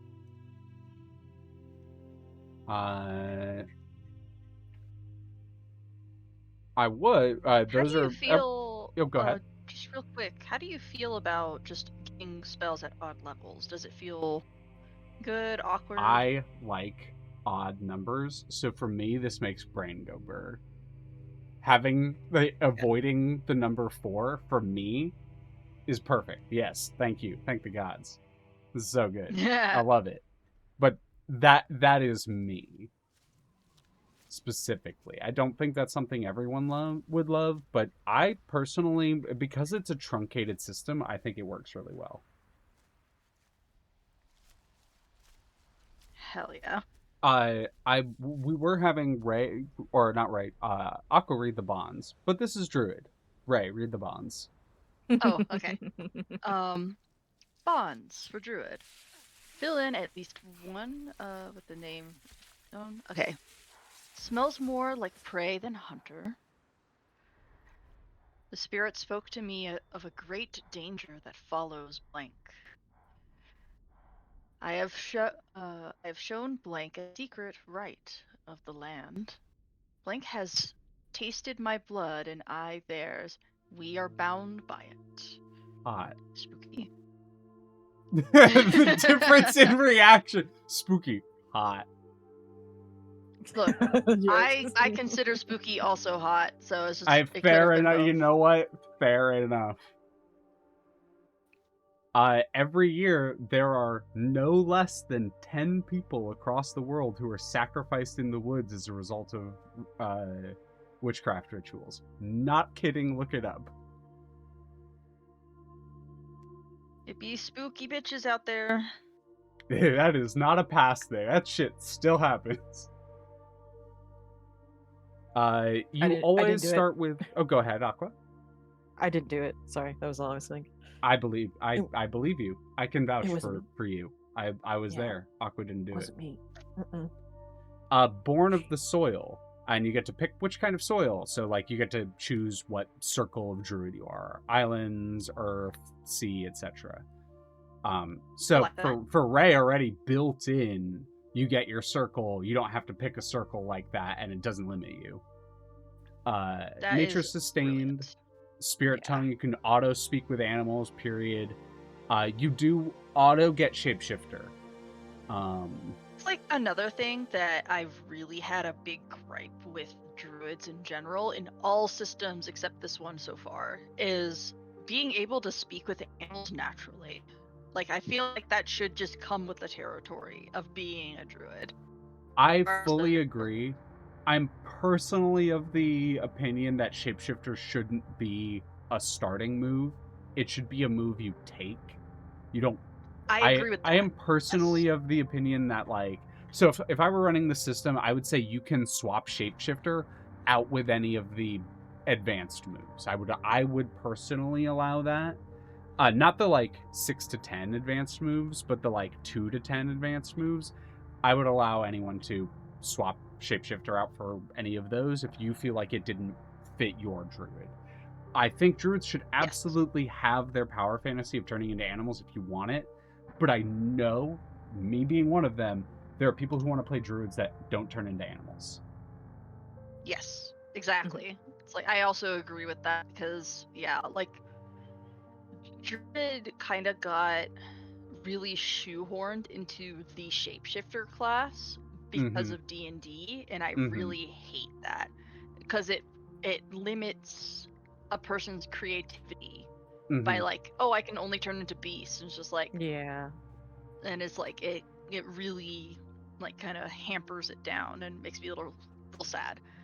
But yeah, like optional if someone wants it, but otherwise I would actually say I you are more probably nature-based.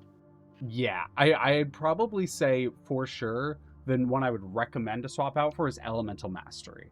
Because most people who want Yes. to run a druid that doesn't turn into animals, they want to use elemental magic and like be good at elemental Probably magic. have it as like an optional, like choose one or the other. Yep, yeah, that's what I was saying. Like, is you can swap out Oh. Shapeshifter or 2 Elemental Mastery if you want at level 1. So, like, yeah, I fully agree. Like, you can pick one or the other. So I guess that's the one I would show off is Elemental Mastery. When you call on the primal spirits of fire, water, earth, air, metal, lightning. I'm going to use the Chinese elements too. Fuck you. You roll plus wisdom. On 10 plus, you choose 2. On a 7 to 9, choose 1. On a miss, some catastrophe occurs as a result of your calling. Effect you desire comes to pass. You avoid paying nature's price, or you retain control. That's good. That's good. I like that. The total ability, or the other abilities you can get are Hunter's Brother, Red of Tooth and Claw, Communion of Whispers, Barkskin, Eyes of the Tiger, Shed, Thing Talker, Form Crafter, Balance. And the advanced ones are Embracing No Form, Doppelganger's Dance, Blood and Thunder, Druid Sleep, Weather Weaver, World Talker, Form Shaper, Healthy Distrust, Chimera, and Stalker's Sister. Ooh, Stalker's Sister allows you to choose one from the Ranger class list. That's cool. But it is a lot of abilities. Aqua, you want to talk about one?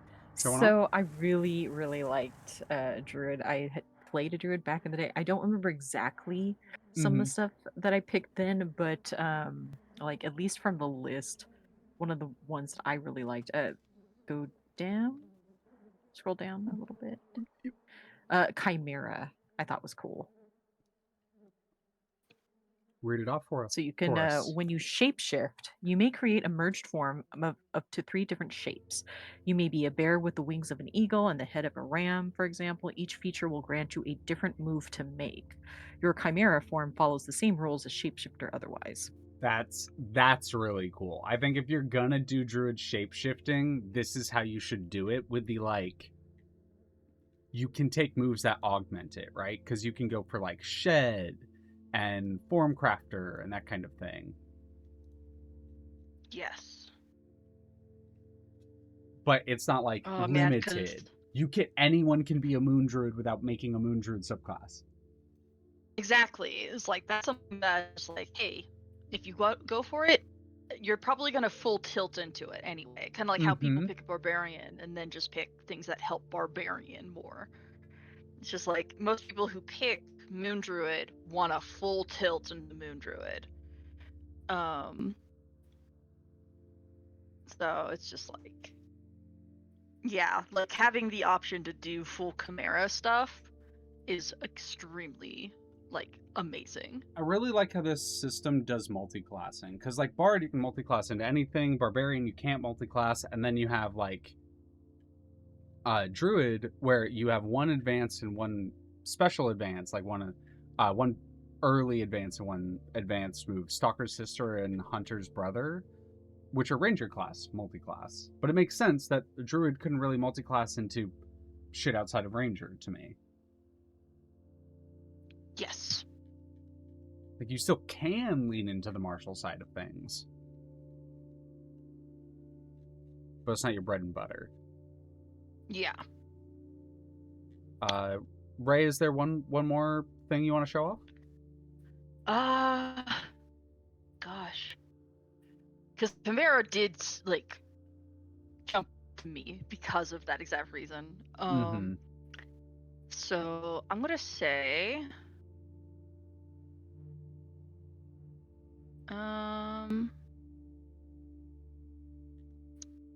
World Talker. Oh, I was looking at World Talker and Thing Talker because it replaces Thing Talker. Is you can speak to the earth, not just animals. Like Thing Talker allows you to speak to items, but World Talker is like commune with nature, and that's really cool. I love it. So you see the patterns that make up the fabric of the world. You may now apply your spirit tongue, shapeshift, and studied studied essence. Studied it's essence. One of the basic abilities. Moves. Okay. Study essence moves to pure elements: fire, water, air, and earth, and of course we could include wood and I always include wood, metal, and lightning in them as well, because the Chinese elements were water, wood, lightning, earth, water, wood, lightning, earth, metal, and fire. And I always like to include them personally because, I don't know. If someone wants to run a metal druid, beat off. I don't care.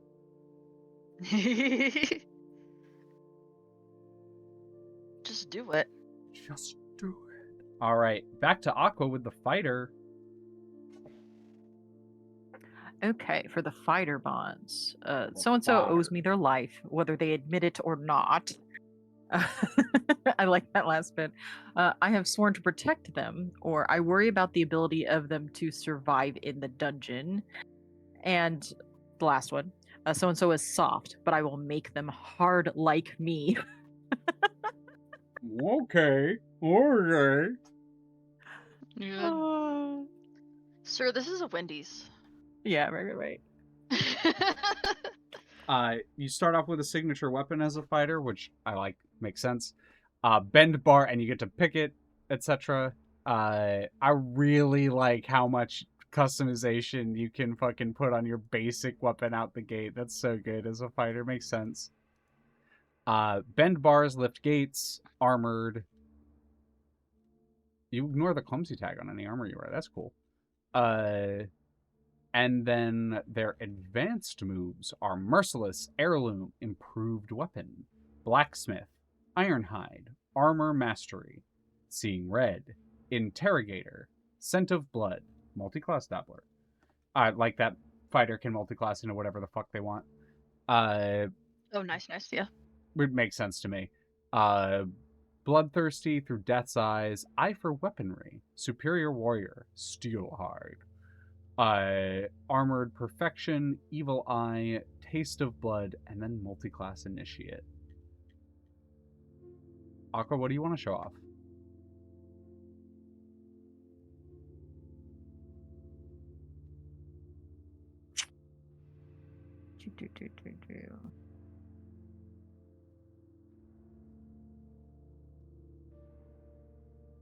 Kind of like Heirloom.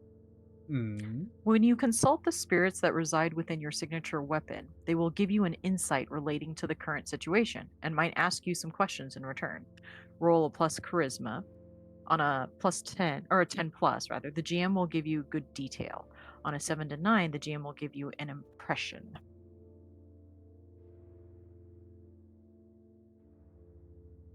Oh yeah, I love a good utility move in these kinds of situations. I also like that if you want, you can be like, I have my ancestral sword, but you don't have to if you don't want to. Yeah. Ray.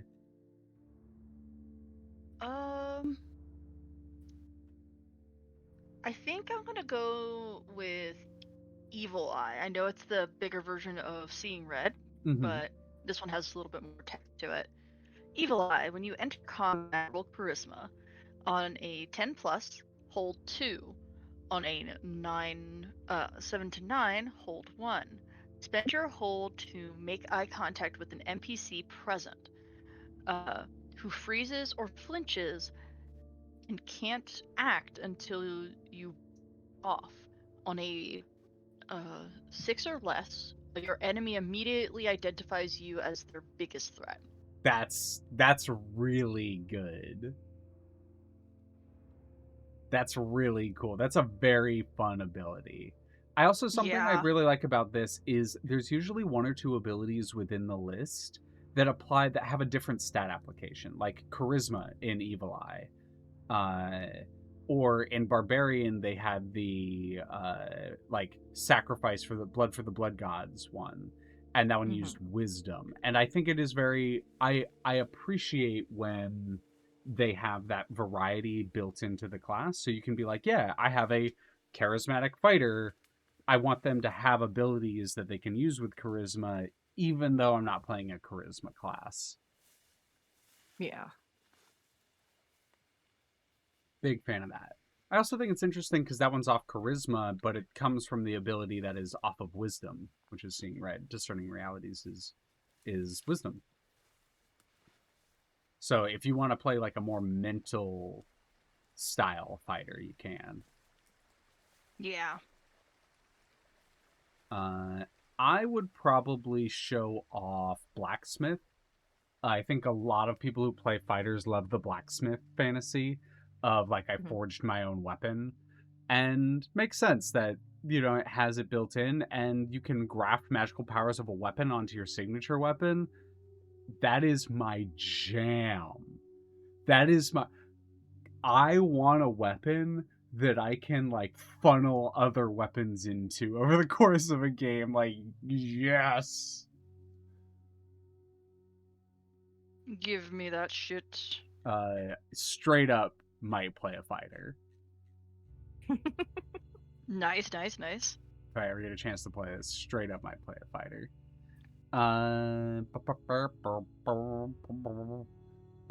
Immolator, Aqua. Are you gonna Nice. be okay doing the fire one? I mean, it's okay. We'll just might get a little steamy, but Yeah, water and fire. yeah. The Too hot elements in a hot compose tub. in it. No. So okay. So for the bonds, so and so has felt the hellish touch of fire. Now they know my strength. I will teach them the true meaning of sacrifice. Or I cast something into the fire for them and still owe them their due. Cast it into the fire! Destroy Oh, it! Isildur. Isildur! No. Cast it into the fire. Cast it into the fire. Isildur! You start off with Burning Brand, fighting fire with fire, Give Me Fuel, Give Me Fire, Zuko style, and handcrafted. Okay. They know what they are. Oh my god, cool. Salamander. It doesn't specifically state what a salamander is, just non-magical, heat, and fire cannot harm you. Boom, done. If you want to be a Dragonborn, there you go. Yep. Advanced moves. You have Lore of Flame. Burn twice as bright. Burn half as long. That's fun. You gain this move when you gain Burn twice as bright. So you get both of these at the same time. This Killing Fire, Firebrand. Ogdru Jahad. Moth to the Flame, Burning Bridges, and Kindler. Sick Burn. From Hell's Heart, Burning Ring of Fire. Fanning the Flames and Watch the World Burn. A lot of fire puns here. I mean, it's like, just look at them. This is kind of interesting because, like, it makes sense because, like, Zuko sorcerer, style. right? Like, this is sorcerer, right? Like, a lot of people who play Yeah. sorcerer Yeah. just want to play like a blaster style class. Yeah. And so this is the, hey, you want to just blow shit up? Here, there you go, fireball. Fireball. Fireball. Fireball. Aqua, what do you want to show off? Let's see here. Scroll back up. Let's see here.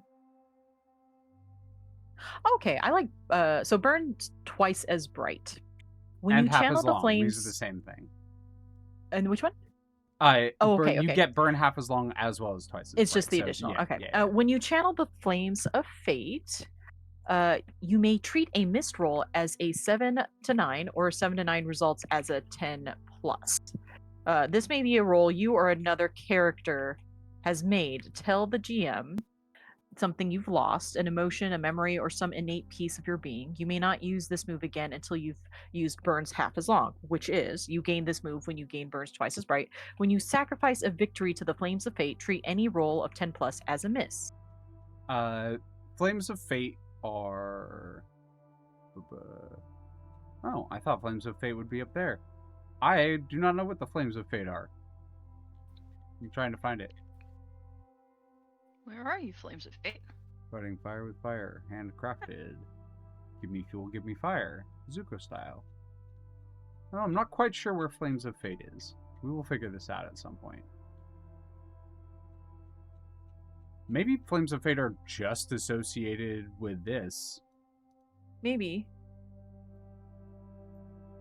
Yeah, I think this is it. I think this is like the power of fire is overcoming reality, right? So like if you Yeah. miss, you can use this. So you choose what you want to lose, like an emotion, a memory, something like that. Sacrifice of victory. I imagine this means you lose that memory, right? Yeah. So I will say something about this. This is very Dark Souls. Like this class, the Immolator, it's very Dark Souls Pyromancer. Yeah. Ray, you want to show something off? Which one did we just read off? I just want to make sure. Twice as bright, half as long. Okay, making sure. Okay. Burning bridges. When you would take your last breath, don't. Instead, you may erase one of your bonds. This is permanent and lowers the total of available bonds forever. You are alive and have 1d6 HP. If you have no more bonds, take your last breath as normal. You're actually losing your memories of the people around you. This would be a very interesting class to play. Oh, It's very story driven. Yeah, it reminds me a little bit of Raceland from Dragonlance. Yes, I think that is part of the inspiration, yeah. There's It's also a like- little bit of Mistborn in here. Yeah. I'm going to go with Burning Ring of Fire. When you fuse a willing person's soul to yours, roll plus charisma. On a hit, you're bound together, able to sense each other at any distance, as well as sharing your emotional state. On a 7 to 9, the connection is unstable and dangerous. When you take a debility, so do they, and vice versa. On a miss, the branding is rejected and you both erase any bonds you have to each other. You may write new bonds with them at the end of session as usual. This fusion, once performed, cannot be undone by mortal means. Oh. Whoa. Dragonlance says Seraph Grim when? Mhm. Whenever you want to do it, put it in your own game. Run the system. I believe in you. I believe in you, Drago Black. See, this is like one of those things where it's like, these are really, really cool. I worry that it runs into the Warlock issue. A little bit, probably. And just to explain to the rest, yeah, I know what like you mean, what I but mean yeah, by Warlock. explain. Yeah. Yeah, you know what I mean, but like just to explain to the rest, the Warlock issue is Warlock has some really great story hooks and just things that can just grab a character really, really well. Unfortunately, because of that, it's really hard for other characters to, like, I feel like other characters deserve those kind of hooks as well. And that's like the Warlock issue, where it's just like, this class is great for story writing. However, like, And that is why this people is end up with it's Warlock yeah. all the time over other classes. Like my partner says this all the time to me, is like, why would I play Warlock when when it's right there? I mean, even Vaughn has said to me, it starts with the level 1 story hook, and that's going to connect me immediately to the campaign. It's something the GM has to interact with. And I feel like that's something that Exactly. happens with a lot of players, with like, I want my story to be interacted with. I want the GM to actually interact with my character. And as someone who's played in a lot of games, who's had my character just straight up fucking ignored for most of the time I'm playing, like Yeah. where I'm just kind of there in with everyone else who's actually doing things, it can feel really unsatisfying when you're like wanting to actually put story in. Behold the Lich Paladin. But yeah, when you're actually wanting to put story in and like for your character, but you're not a warlock, the GM can sometimes completely overlook it. Whereas on the flip side, if you want to use warlock mechanics, but you don't necessarily want that level 1 like massive story hook, you're kind of locked in from not playing warlock. And so I agree that this kind of suffers from the same issue. One thing I really like about this over that is, to do the fun story stuff, you cut down on your ability to do it in the future. So you have a Like that. limited That's amount of really times great. that you can pull attention from other players like that.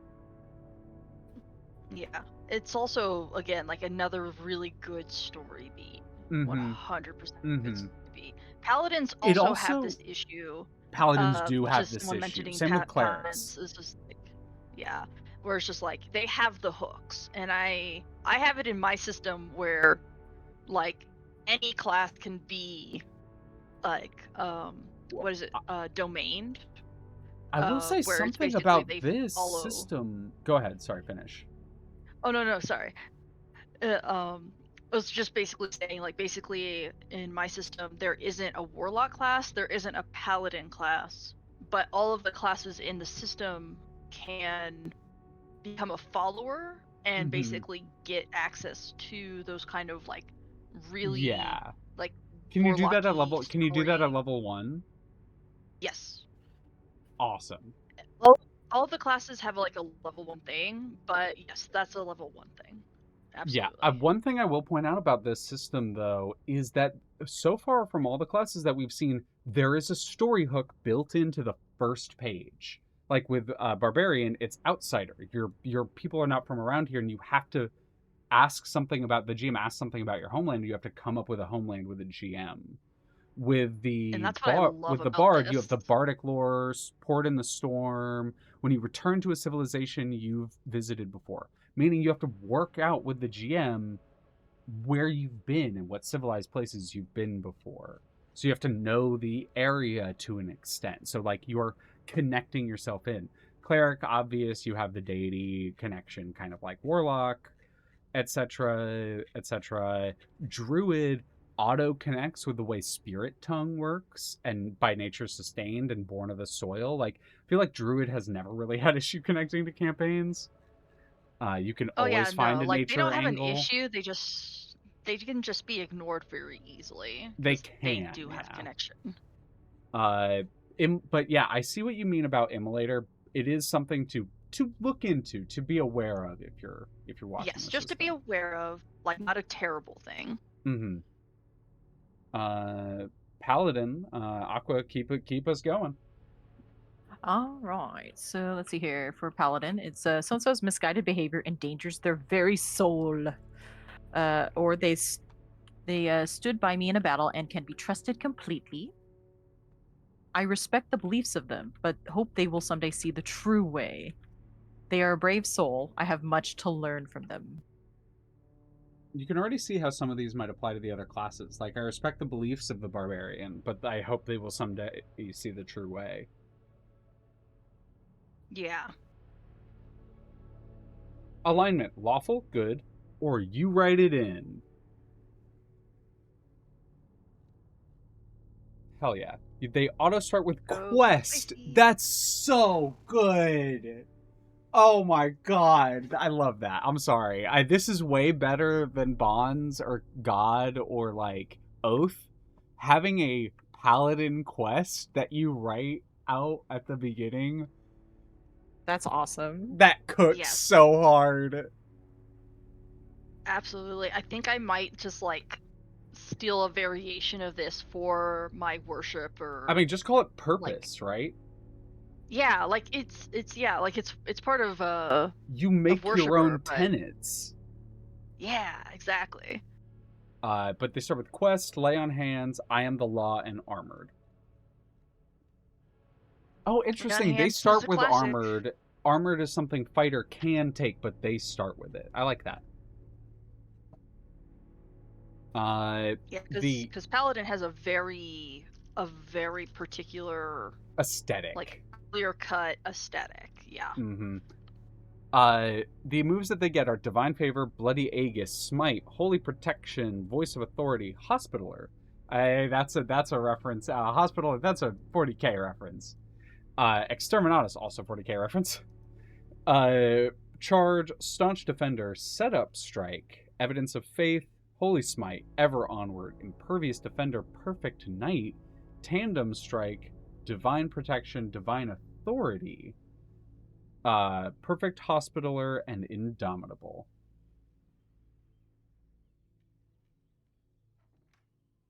What do you want to show off, Aqua? Let's see.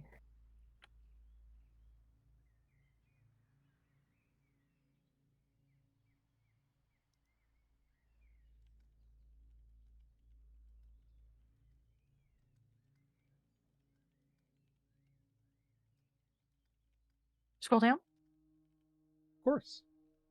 please. Thank you.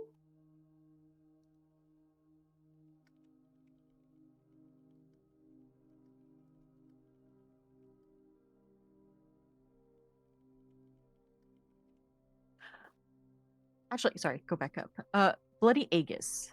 Yeah. So when you take damage, you can grit your teeth and accept the blow. If you do, you take no damage, but instead suffer a debility of your choice. If you already have all 6 debilities, you can't use this move. So that's interesting. Makes sense.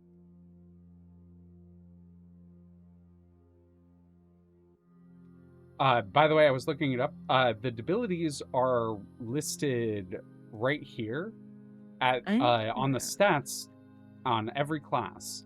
They are the Okay. weak, shaky, sick, stunned, confused, scarred. That's nice they included it. Mm-hmm.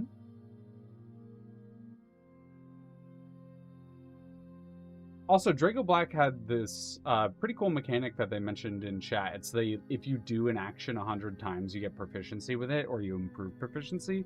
And I do think that's a cool mechanic. I do love systems that reward consistent use, or like returning to something, or practicing something to get good at it. In my games, I use clocks for tracking practice, where like you'll usually make a skill check, and that will increase the clock toward like proficiency and progression.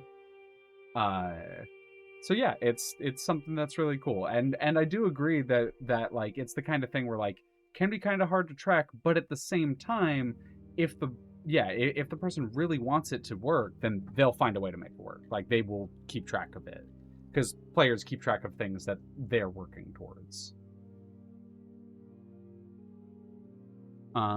Ray, what do you want to show off? Oh, sorry. I You're all good, was babe. muted because I was stuffing my face with stuff. But I was gonna say players can be very ambitious if they find something that they want to latch onto. Like 100%, they will go for it every time. I think I will go with, just because I think it's funny. It's very simply written, but voice of authority. I think that's really, I can see scenarios with it. Take +1 to order hirelings, yeah. It's just like, go Fits in with like cannon. the law side of it, like I am the law, and like law alignment, like, and that is usually a power character fantasy for people playing paladin. Like it isn't for me. I'm a big fan of the chaotic and like neutral good paladin archetypes. One of my favorite 3/5 classes was I think it was called Defender of Freedom, and it was basically just like a paladin alternate style class that you could take, where you are chaotic good paladin instead, and I really like that. Well, for me, I wasn't even thinking lawful good. I was thinking more of like overlord. Oh yeah, I'm more overlord, or just like the having command of authority. I would not call overlord a paladin though. Not the anime. The video just game. Okay, got it. You were thinking that Minions that style, everywhere, hirelings everywhere. Yeah, like the Illrigger style class, that kind of thing. I'm gonna point out. I already kind of pointed out Hospitaler, but they're just like that's just increasing healing. I want to point out Ever Onward. When you lead the charge into combat, as a paladin, I always make a point of being the first to charge in. Like in general, even if I'm not playing paladin class-wise, if I'm playing paladin character-wise, I always try to charge in, and it's nice to see that actually represented in an ability of the when you lead the charge into combat. That's cool. That's cool. I would absolutely take this.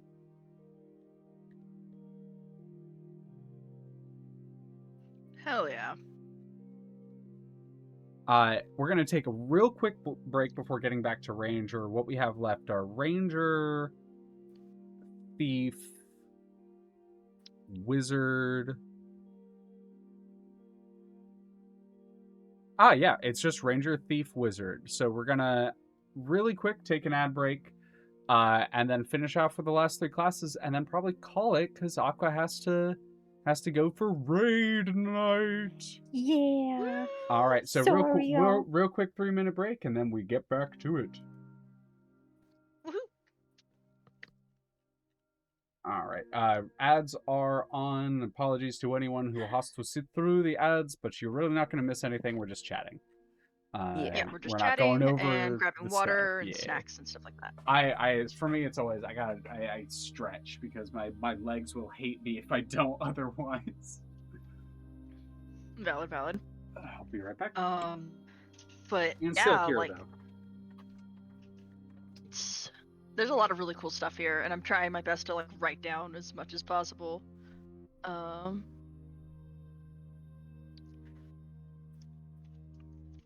Let's see.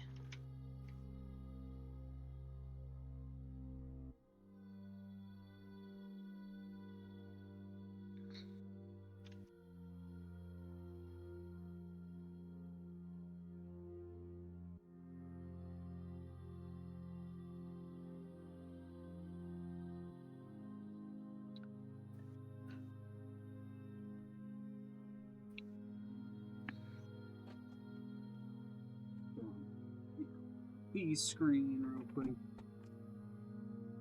I am excited. Next week, for anyone listening who doesn't have ads, you get a little teaser of what I'm gonna probably be hosting next week. But next week, I'm gonna be trying out or wanting to show us off a game that I've been wanting to like show off for people for quite some time called Microscope. And it is basically ostensibly a, how do I put this? It's a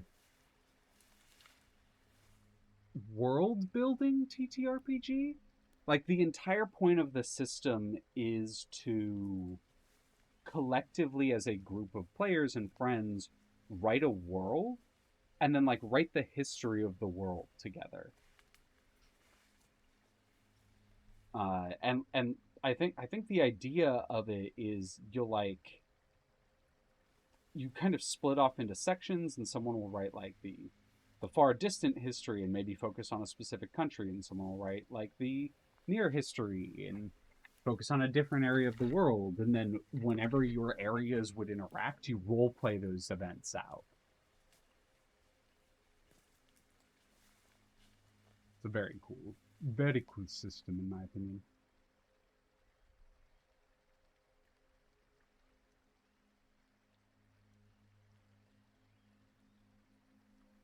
I kind of am thinking of really silly shit with the quest stuff with the paladin. Not gonna lie.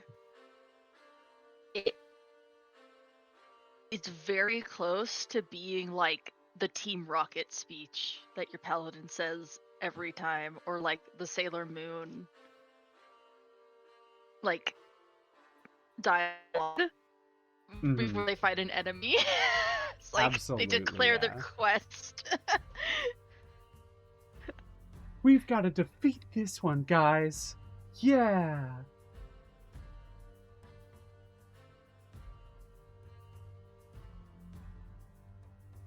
By the name of the moon,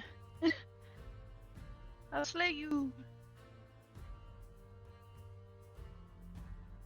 Oh yeah, Drago Black. The kingdom building mechanics are not something that a lot of people interact with. It's something that's very prevalent in like older D&D games or like older fantasy games, but not quite so much in like the recent era. 5e does not have the same level of mechanics for it that like 3.5 used to have mechanics wise for it, but it is something that people should do more often. I mean, as a fan of Pathfinder Kingmaker, that is the entire point of Kingmaker.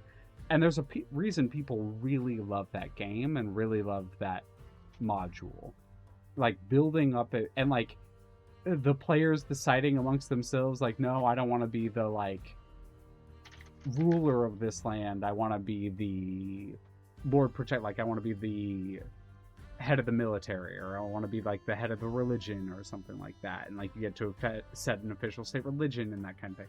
A lot of people had a ton of fun with that, and I think it's very cool. Something that's underutilized. Kind of right with the reason why I want to touch on Microscope a little bit is I think it would be very cool to world build an entire world setting as like with mechanics for TTRPG, but that's just me.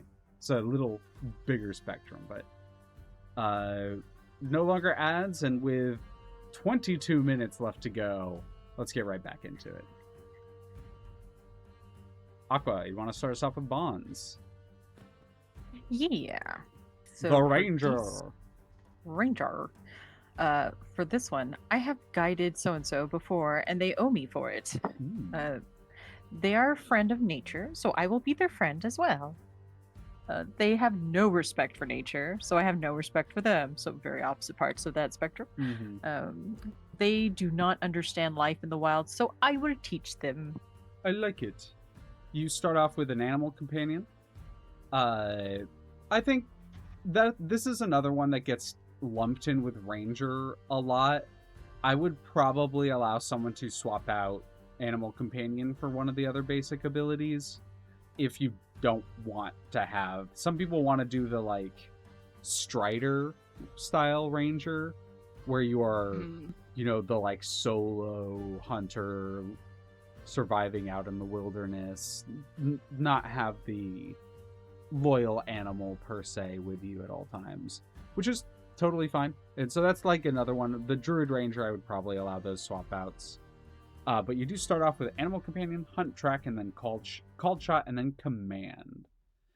Command is, again, one of those where it interacts with Animal Companion. So it's one of those where, like, I'd allow someone to swap out those two, probably. The moves they get are Half Elven, Wild Empathy, Familiar Prey, Viper's Strike, Camouflage, Man's Best Friend, Blot Out the Sun, Well Trained, Gods Amidst the Waste, Follow Me, and A Safe Place. Their advanced moves are Wild Speech, Hunter's Prey, Viper's Fangs, Smog's Belly, Strider, hey, there it is, A Safer Place, Observant, Special Trick, and Unnatural Ally. Aqua, what do you want to show off? Let's see. Oh, Man's Best Friend.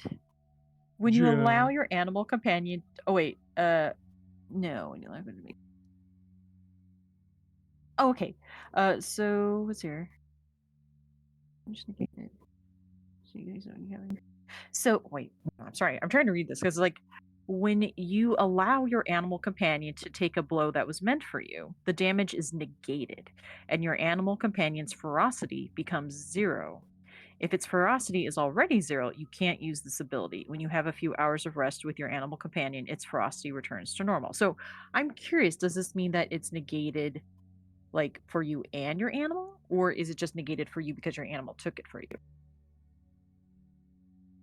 And in my empathetic mind, I thought it was going to be the other side, like other way around. Like you take the hit for your animal. I was like, no.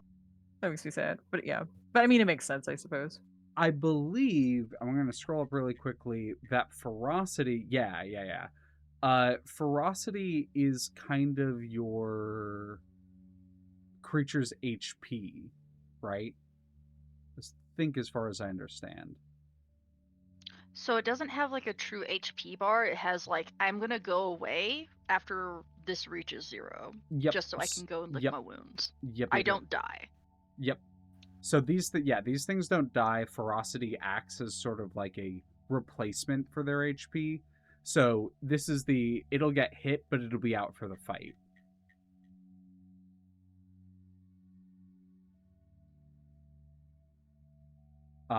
Command, here it is. When you attack the same target, add its ferocity to your damage, add cunning, add armor, add cunning. So usually it's just, okay, got it. So this is, it's the animal jumps in the way in like a fight in like a TV show. It's the animal jumps in the way. You hear the like whine. They get like sent across the battlefield, and they don't do anything for the rest of the fight. But they get up afterwards. but they get up afterwards. I think the idea for the animal companions for Ranger is that they're kind of immortal. Which is fun. It just means you don't have to stress about it as much, which is nice. Yeah, like that's something that I also put in for companion notes is basically like I think I will replace the word from HP to something else just to Mm-hmm. ease the tension of that cuz I wasn't how they're doing it here is a really great example and I really like it cuz it's like it's not their health. They're not dying. They just can't I mean, fight. I'm always That's a it. fan of throwing the term grit in if you want a replacement for HP. Grit is a really good one. I just hope it doesn't get mixed up with any of Mm-hmm. like a firearm Yeah, related classes gunslinger might grit, do that that kind of instead. thing. Cause like yeah, grit might be more like appropriate for that because it has such a deep rooted word with that. I feel like there's a Uh term akin to like stamina that's like how much fighting spirit you got left in you. I mean the word that they used here is pretty good. Ferocity is pretty good, yeah. Uh, Yeah. Ray, what do you want to show off?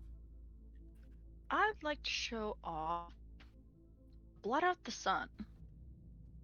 When you volley, you may spend extra ammo before rolling.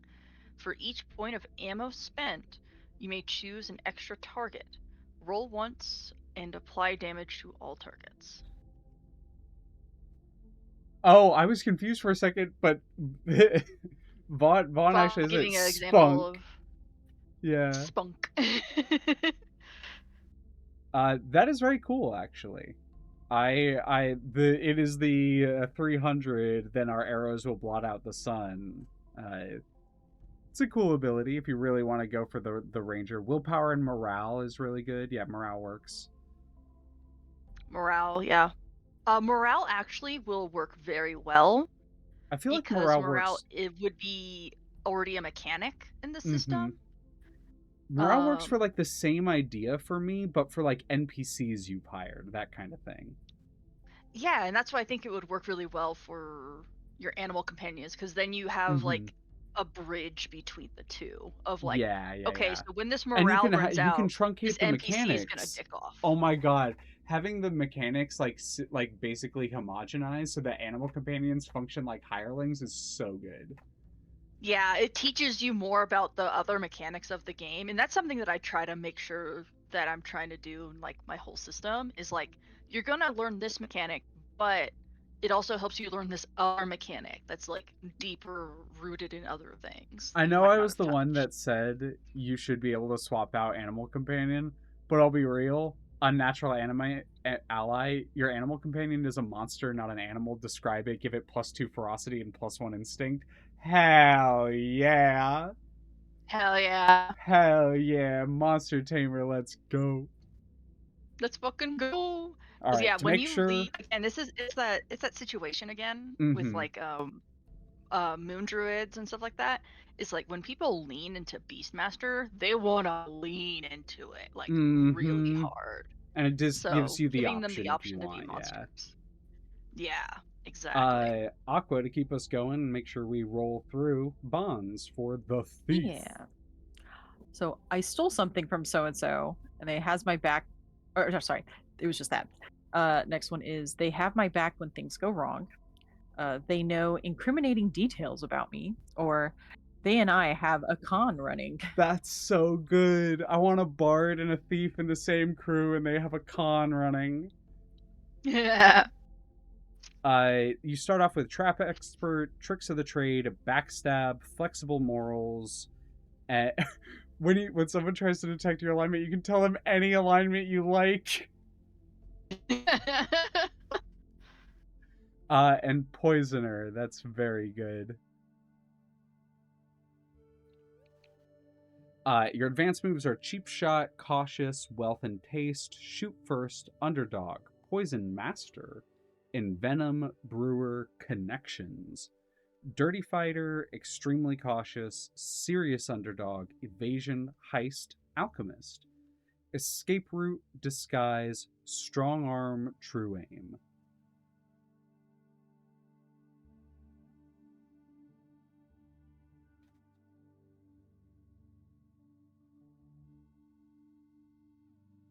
Aqua, what do you want to show off? Let's see.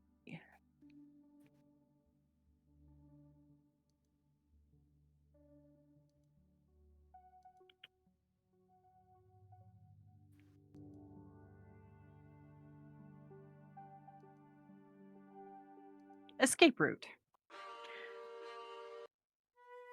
When you're in too deep and need a way out, name your escape route and roll a plus dex. On a 10 plus, you're gone. On a 7 to 9, you can stay or go, but if you go, it costs you. Leave something behind or take something with you. Hell yeah.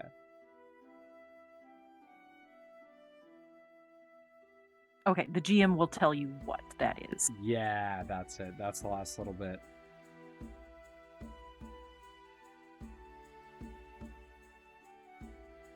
What about you, Ray? What do you want to show off? Let's see.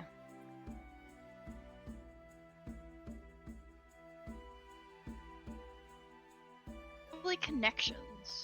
When you put out word of the criminal underbelly to the criminal underbelly about something you want or need, roll charisma. On a 10 plus, someone has it just for you. On a 7-9, you'll have to settle for something close to it, or it comes with strings attached. Your call. Ooh, that's fun.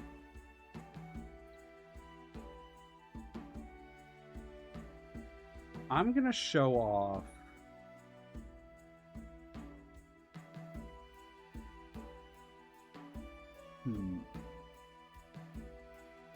wealth and taste. When you make a show of flashing around your most valuable possession, choose someone present. They will do anything they can to obtain your item or one like it. Interesting. A little bit of misdirection, a little bit of social play. I love that kind of interaction.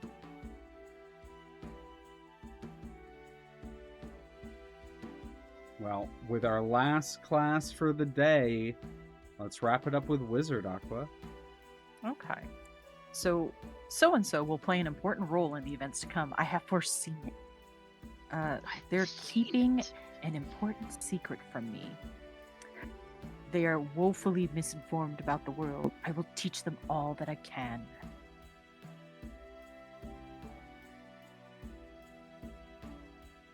They start with cast a spell, spellbook, spell defense, ritual, and prepare spells. They are the spellcaster. Spells on spells on spells on Spells, spells, spells on spells, spells spells.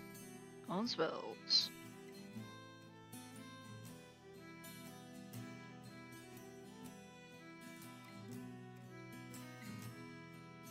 All right. What Yeah, are the keep it moves? going. What do you want to show off?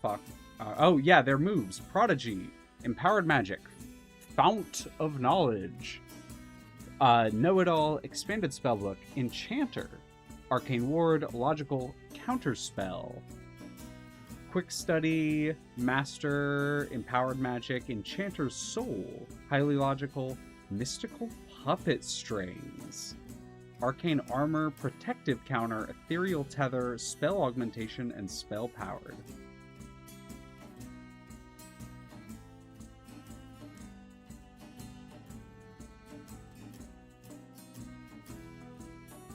Let's see. Oh, go down a little bit more. Sorry.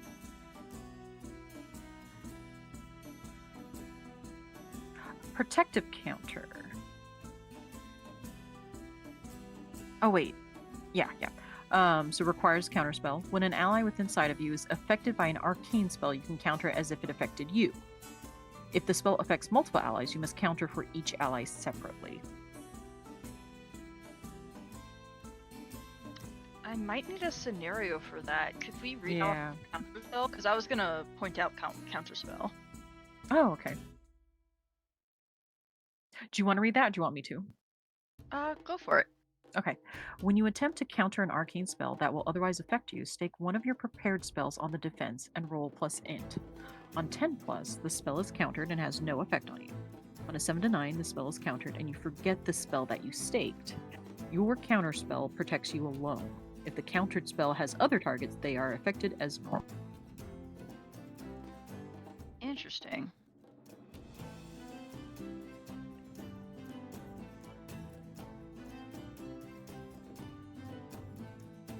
So basically, normally you can only counter spells that are affecting you. Protective counter lets you do it against spells that are affecting allies as well. Yeah. Okay.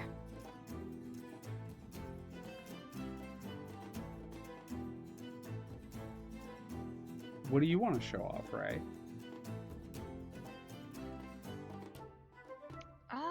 Let's go with magical puppet strings. When you use magic to control a person's actions, no memory of what you had them do and bear you no ill will. That's crazy. I guess it's like full lean into enchantment. Yeah. See, I thought it was going to function a little bit more similar to ethereal tether, which is what I'm going to show off. When you have time with a willing or helpless subject, you can craft an ethereal tether with them. You perceive what they do and can discern realities about them or their surroundings, no matter the distance. Someone willingly tethered to you can communicate with you over the tether as if you were in the room with them.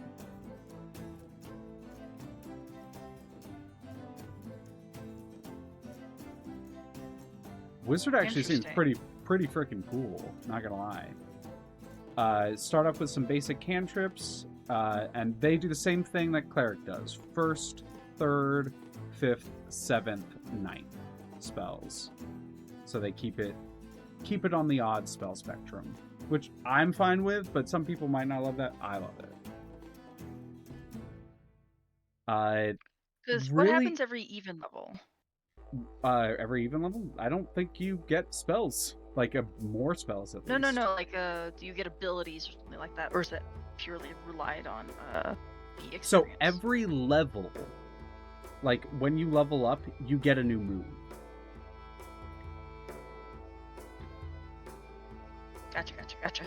So, like, that is the advancement, generally. So, when you hit, like, third level, you'll get a move and a spell. When you hit second level, you just get a move.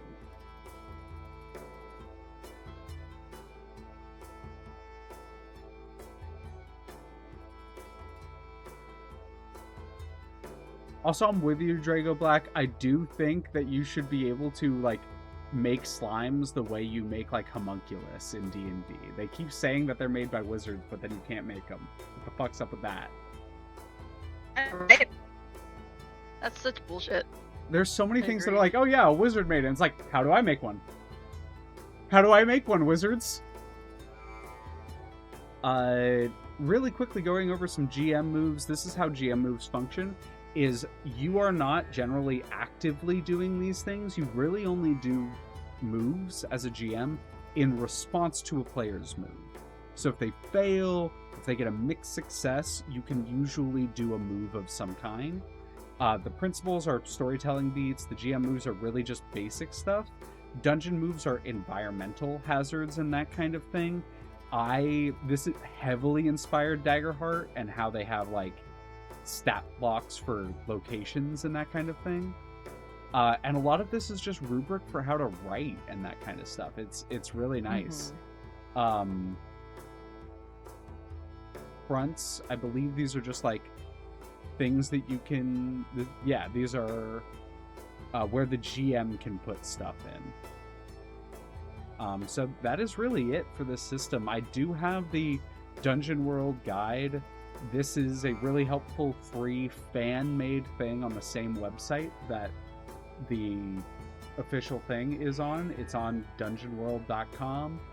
Highly recommend going and checking it out, downloading it all for free, taking a look at it, seeing if this is something you're interested in.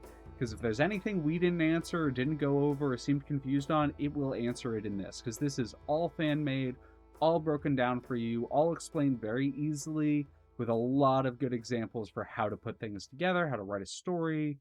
Highly, highly There's a recommend lot of love looking in at here. this. Lot of love in here. Really big Yeah. fan of the dungeon setting, or the world settings. Highly, highly recommend going and checking these games out. If you get a chance, highly recommend following Aqua and Ray on their various social medias at AquaSylph and at Key Inc. or Keyligraphy Inc. And thank you all for being with us today. Is there anything y'all want to say as a sign out? Oh god. Stay awesome. Yeah. Make sure to hydrate. Make sure to hydrate. Yeah, that is always a good idea. But thank you all for being here today. Thank you to my co-host. Thank you to everyone who hung out in chat. This is usually my quieter stream, and I appreciate everyone who wanted to hang out today, especially with everything going on. I know there's a lot of Digimon stuff. But I'm Yeah, actually lots gonna of send Digimon. lots of Digimon. I'm going to send y'all over to Skeleton Alpha, who's doing some cool, fun little art skit. So go check out Skelly. He's a real nice guy. And again, thank y'all for being here today. Oh, thanks again, Vaughn. I appreciate you giving everyone Aw. subs. You are Aw, extremely Vaughn. kind and a sweetheart, and I appreciate you very much. Do good. Go do good. Go drink water. And I will see you again in the future. This is going to be a consistent thing. It's every other week. And starting in November, the off weeks, the weeks that we're not doing this, I will have something for you that I'll be up to during this time.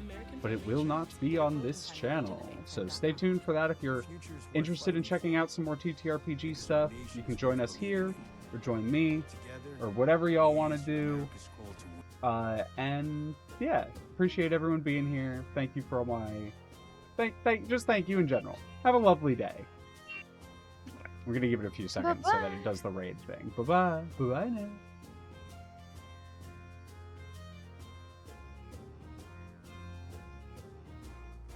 Okay, I gotta hop off. But thank you both. Yeah, of course. I was trying to wrap us up just in time, which I just made it. Yeah. No, you good. Thank you so much. And I guess we will talk to you both later. Yeah. Yeah.